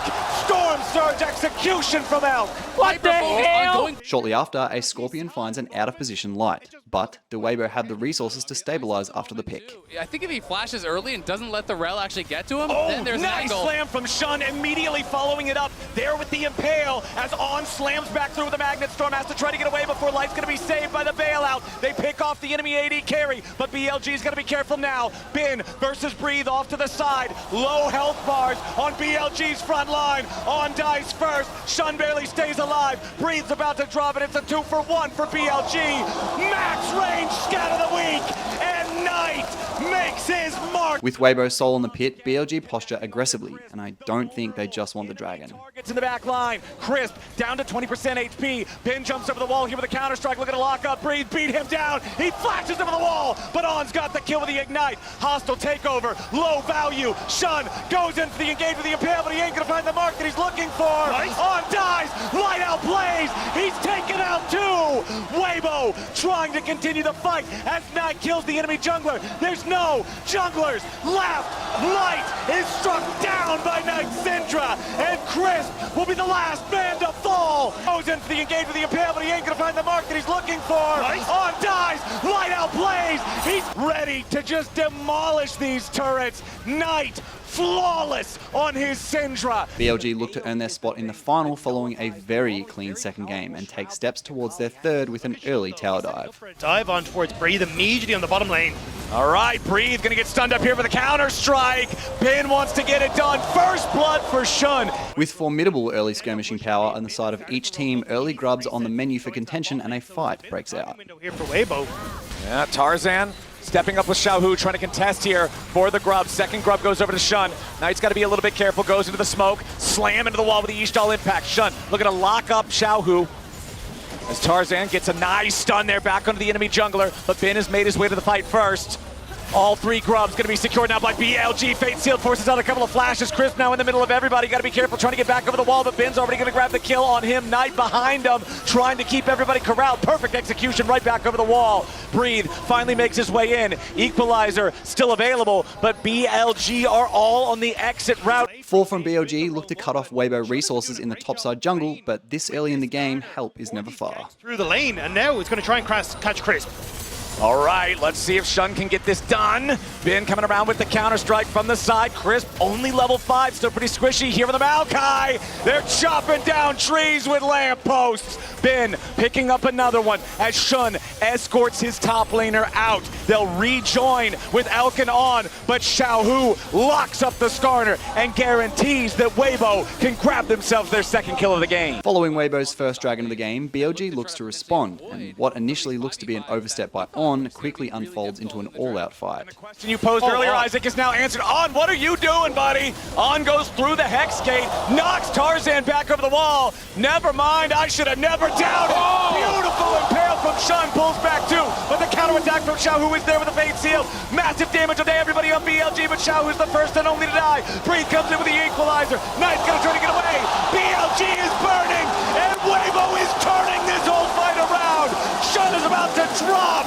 It looked good at the start, but Weibo suplexes the play. With Xiaohu and Tarzan in the pit finishing Dragon, BLG approach, and in a very reminiscent situation from last Dragon, both teams engage. To be able to secure this, but BLG now stepping up a little bit late. Hex Tech Drake secured by Tarzan and Weibo, but now the Skarner ulti coming back over. Equalizer summoned up over the top. Tarzan is low, but he ain't gonna be killed off here just yet, still staying alive a little bit longer. Tarzan burns down, and Shun's taking the kill. Light burst it down. Beautiful execution coming in from Knight as Crisp has to try to escape. It's 3 dead on Weibo. It's about to be 4. The dragon fight favored them last time, but this time around it is their death sentence. It was a disaster for Crisp. We'll catch it in the replay. He goes to Twisted Advance on towards Elk as he dies. Finds Light, and even with the fight starting so well for Light. Taking Baron as their prize from the last rinse, BLG apply pressure mid, but Weibo are ready to push back. Constantly. And now BLG get to set up a mid because they've already blown. On engages with a massive 3-man knockup, but there ain't any follow-up to go behind it. On's just gonna be the sacrificial Alistar as everything gets thrown towards resisting the assault. Shortly after, a bin in the brushes catches a wandering Yone, and we get to see Knight flex his Akali. Follow up, but nobody could auto, and now Xiaohu. Xiaohu trying to get away from Bin's Jax. He's already used the Soul Unbound. Knight's ready and waiting. The storm strikes, but now the rest of Weibo's coming around to try to pick off Elk and Shun. A nice 2-man impale comes through, and into the backline goes Knight again. He's already found Light. It's lights out for Weibo. With BLG looking to stack their dragons, a confident Jun leads the fight in the bottom side jungle with his Skarner. Stage and is happy to show his stuff. Crisp in some trouble here. A shot goes in for the 3-man Skarner ulti. No follow-up just yet from BLG. Knight coming around from the side. Crisp is about to be killed off here with the very start. Fate Sealed, but it is not enough. The only Fate Sealed today is that of Weibo Gaming. Knight jumps back over the wall as Tarzan and Light scramble to survive. Light kites it out a little bit further, but finally drops the best team in the LPL, and they will earn a ticket to the World Finals. And with that, a clean 3-0 from BLG show why they're the best in China. But now, it's time to find out who's the best in Korea, the series we've all been waiting for, T1 versus GenG. In a rival series, you already know both teams are going to try and assert early dominance, which GenG assigned 3 bot in a dive for. Even with that early attention being paid towards the mid lane, we do see Baker still doing fine. Bot side might be a dive setup here. Zeus is still fairly full health. All right, let's see whether they can actually make this one work. You can see the barrel has been charged. Doesn't do a whole lot of damage at this point. Level 2 for Zeus does have that body slam. Going to use it immediately onto Canyon. Already down to 50% as Lehends is trying to tank that turret for as long as possible. One more is going to do it, but Peyz almost just straight up dead. And Canyon, 2 turret shots, has to flash. And Zeus says, not today, boys. Lehends looking for another option. He flashes the Zenith Blade. Lehends able to walk out of that one, but he's still going to have to flash as Faker comes down to make sure his top laner stays alive. So I just wanted to quickly break this down too, because there were some smaller things at play here. Firstly, Zeus timed his body slam onto Canyon pretty much perfectly. He not only buffered the Yone stun, but also used the body slam trajectory to dodge her Zenith Blade. Then, following the dive, Canyon mistakenly takes an extra turret shot, meaning Zeus can threaten a fake out flash body slam, which he does. It didn't look like much, but Zeus played this dive amazingly. Looking to secure their 6 grubs and Void Mites, a hungry T1 dances in the face of GenG. After both top laners commit teleport, you already know the fight is on. T1 are just going to cut their losses. 5 grubs is pretty good. Canyon going to be able to grab this 6th, potentially. Oner a little bit far away as now could just be a team fight in. Peyz doesn't actually get over the wall with that satchel. Could be an important start to this fight as Chovy's teleported in. That's going to be the grub going down, but can they win the fight? Impale comes in, kept into the sweet spot, but the barrel is so good. Still, it's going to be Chovy picking up first blood against Oner, and T1 just not enough damage. With T1 sieging mid-tier 1, Chovy and Kiin spot an overextension. Very good overall, and I think it's something that GenG will have to keep track of, especially after their experience against FlyQ.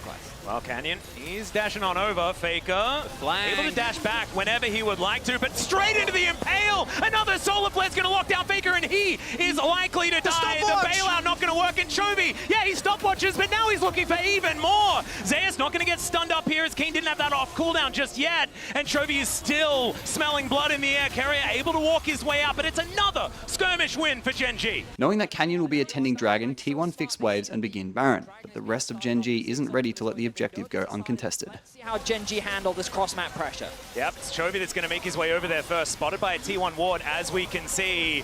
And there's a Mega Inferno Bomb just to guarantee that they know exactly what's going on. Teleport comes in, and yeah, there is no smite anywhere near this pit. Chovy, can you actually stop something from happening here? As it's going to be Oner that locks this one down. Ulti from Faker finds 2. He's out of there immediately. Kiin's able to try and chop them up.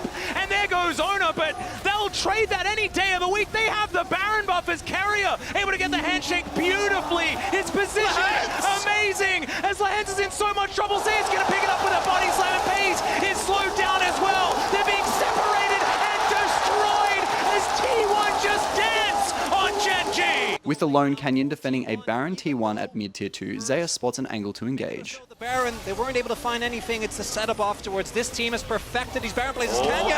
Going to connect. Canyon delivered. He finds an Impale, but he has no friends. The inner turret goes down. Hostile takeover to deliver Lehends. As Kiin with the dominance just trying to distract him. In goes Lehends, trying to take them away from his inhibitor turret. And he's going to be separated from his body. Wanting to deny GenG's Cloud Soul, T1 are in the pit early, but as this is the win con of their rivals, you already know the kitchen sink is coming.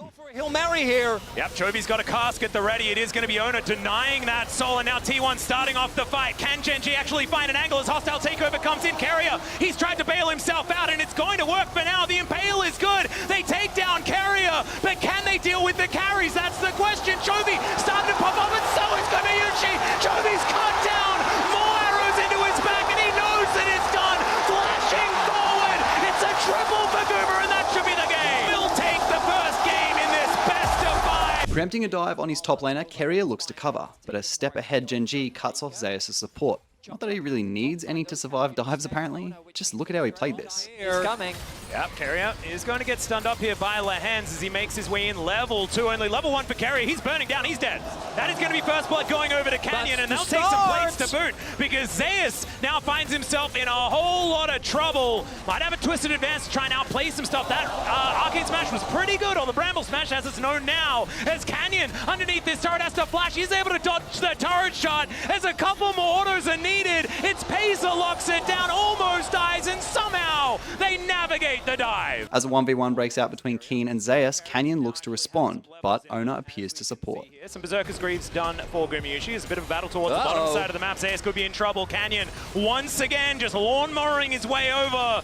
Oner going to get caught by the Brambles. Actually not, because of course there's Zeus's. I'm getting confused. Should be a jungler that has that ability. Kiin jumping back though. I don't know about that one, but he has the counter-strike. Zeus now looking for an opportunity here, but Kiin looks like he's out. Canyon now the one moving forward, but Oner is continuing these autos. The Dance of Arrows can get him in range as they get the Bramble Smash to slow Canyon down. Impale's going to be dodged beautifully. Counter-strike for the stun. Canyon on about 1 health, and Oner cannot dive the turret. Now, one thing I wanted to add in here was a Faker Pro View mid lane, because the cast was showing the 2v2 fight bot lane between top and jungle. Playing in a very dangerous HP threshold, Faker looks to use his mana advantage and engage on an unsuspecting Chovy. A key detail to note as well is Faker waits until level 7 off the wave and Chovy's Grievous wounds to wear off before casting his hijacked ultimate into W combo. If either of these things weren't utilized, it wouldn't have been a close fight at all. Things like these small limit testing details really highlight the level of confidence Faker is playing with at this tournament. As Oner invades a GenG red buff, Lehends looks to cover,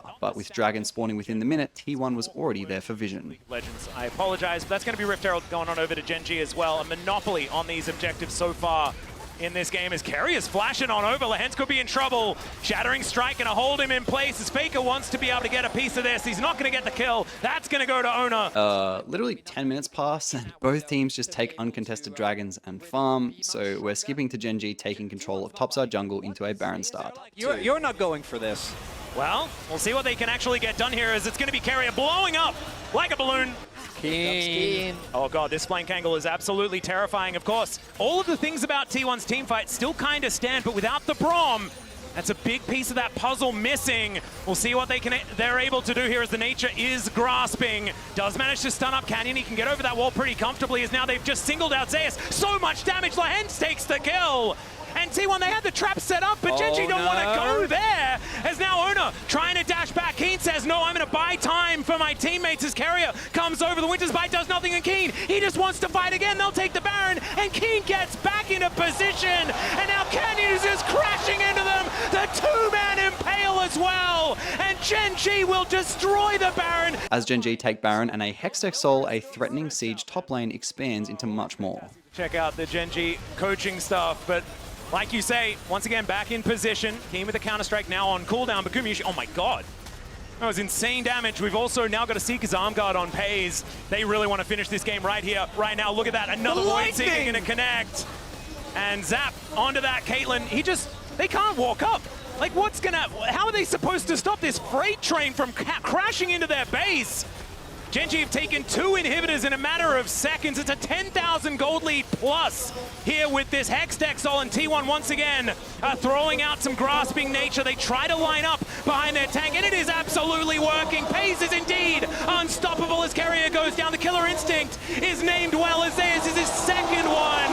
The Lambs respite going to keep them alive for now, but who's it healing? It's only healing GenG. In a series we were expecting, we move into game 3 at 1 game apiece. A slow Zeus loses the race to dot brush in top river, resulting in a 5-man stack to follow up Chovy's Flash Charm. We've got a little bit of time here. You're not going to miss too much, so you can hop on over and you can get that one done just to get some free stuff. It's really cool. Okay, Zeus is standing on a ward, and there are a lot of bad guys in the brush. Oh no, there's the charm that crashed down as well. It's a dead Gragas. It's going to take a little bit of time because he's relatively tanky, but still, that's first blood going over to Peyz. With a hidden T1 bot lane in top brush, an unsuspecting Kiin is engaged on, and with the tiniest bit of good or bad luck, however you look at it, Oner is able to join the play. Coming through in level 7 being a crucial breakpoint for Akali just because she's going to get her Q at level 4, which I think it's either about 80 energy or about 70, but it makes the Q rotations much more comfortable when it comes to trading in the lighting phase.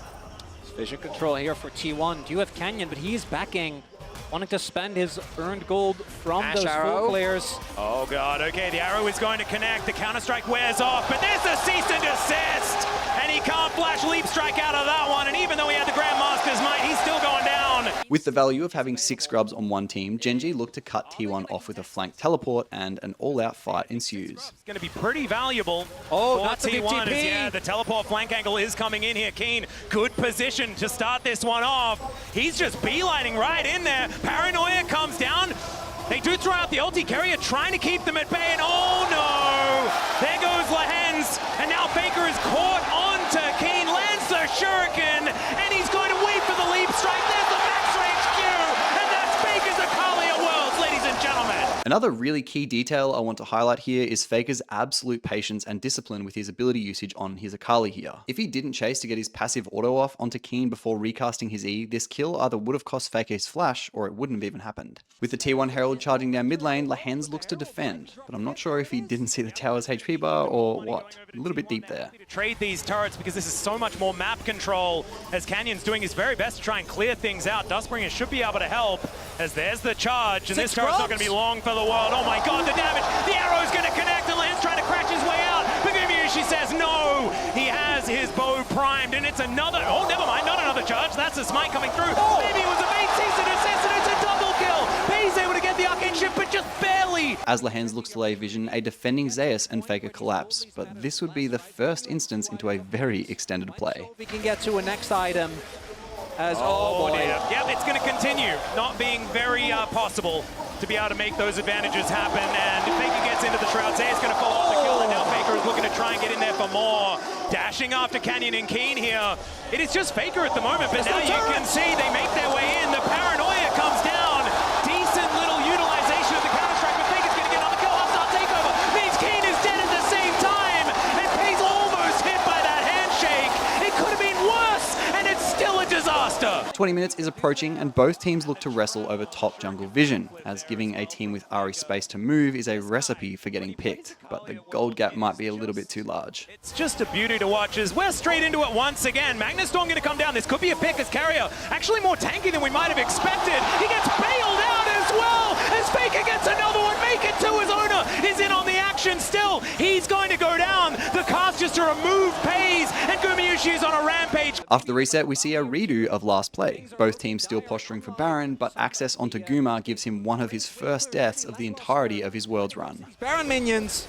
Oh, handshake going to connect there. Not a lot of follow-up onto Lehends as they didn't have a lot of information. Red buff is the prize that they're looking for, but it's going to get reset, and it looks like Oner should be able to take control of it.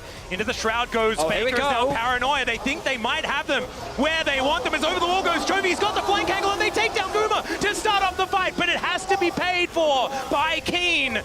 Now a 4 versus 4 as T1 look to rally back into position. Can they win the fight without Guma is the question. He's so much of their consistent damage. Is now Chovy dancing around, not able to find too much more, and T1 back away. GenG look to press into T1's jungle for vision, but a misstep from Lehends opens the play up onto much more than they bargained for. Sounds unbeatable. Shattering Strike going to get a fair bit of value here, but Lehends still in a whole lot of trouble as Faker looking for them. Still dashing forward as the paranoia does come down. The stun is gorgeous. The execution is perfect. And now Chovy looking to try and get out of there with that Spirit Rush. And T1, they play it slow. They accept that they're going to take that pick, and they're looking for more now. After a relatively peaceful 7 minutes of wave attendance, Baron is back on the menu for a hungry 7,000 gold lead T1, and Peyz is the appetizer. I don't know if you guys ever get this, but I have this weird feeling that Chovy's going to do something really crazy. Like in your waters?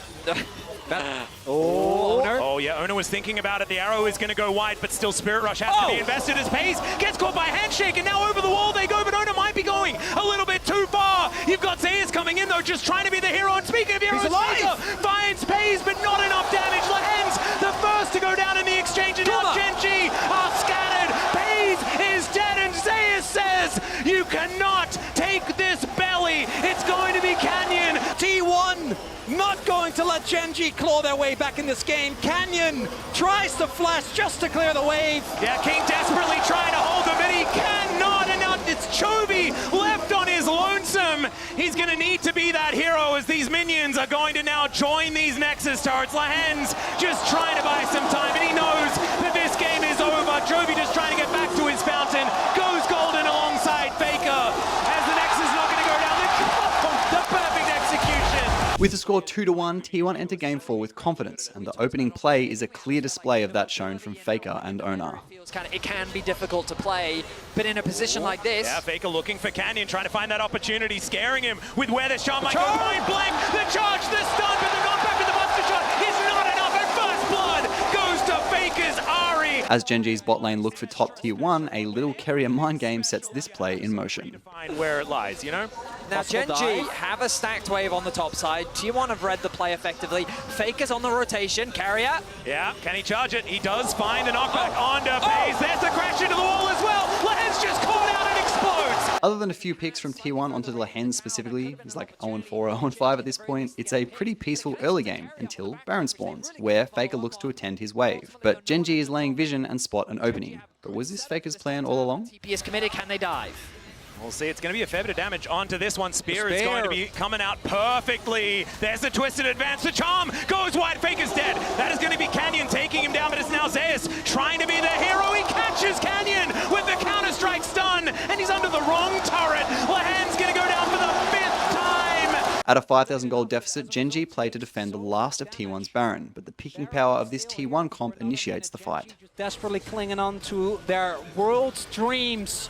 Steadfast presence now on cooldown for a little while as T1 look to set up a 5-man siege on this inner turret. At 23 minutes, sieging is quite difficult unless the Bone Skewer comes through. The arrow is denied by the ulti from Kiin, but now with only 2 stragglers here, Zeus will explode. It's Canyon that locks up the kill as Kiin dives in once again. Peyz able to take down Keria, but it's Gumayusi standing tall and taking down Kiin. Still a positive trade for GenG is still huge news. Looking to contest Dragon, a corralled GenG entered the clutches of an established and fed T1. But is Chovy's world run over here? Hike so incredibly squishy. There's the teleport from Kiin. The front line will arrive. Chains of Corruption do go wide. As now Lehends, he's chunked out just a little bit, but he's going to throw his life away for a good position in a team fight. Keria on a flank angle. It is going to be Oner taking soul point, but can they win the fight? That's a phenomenal ultimate from Kiin, and Peyz is untouched.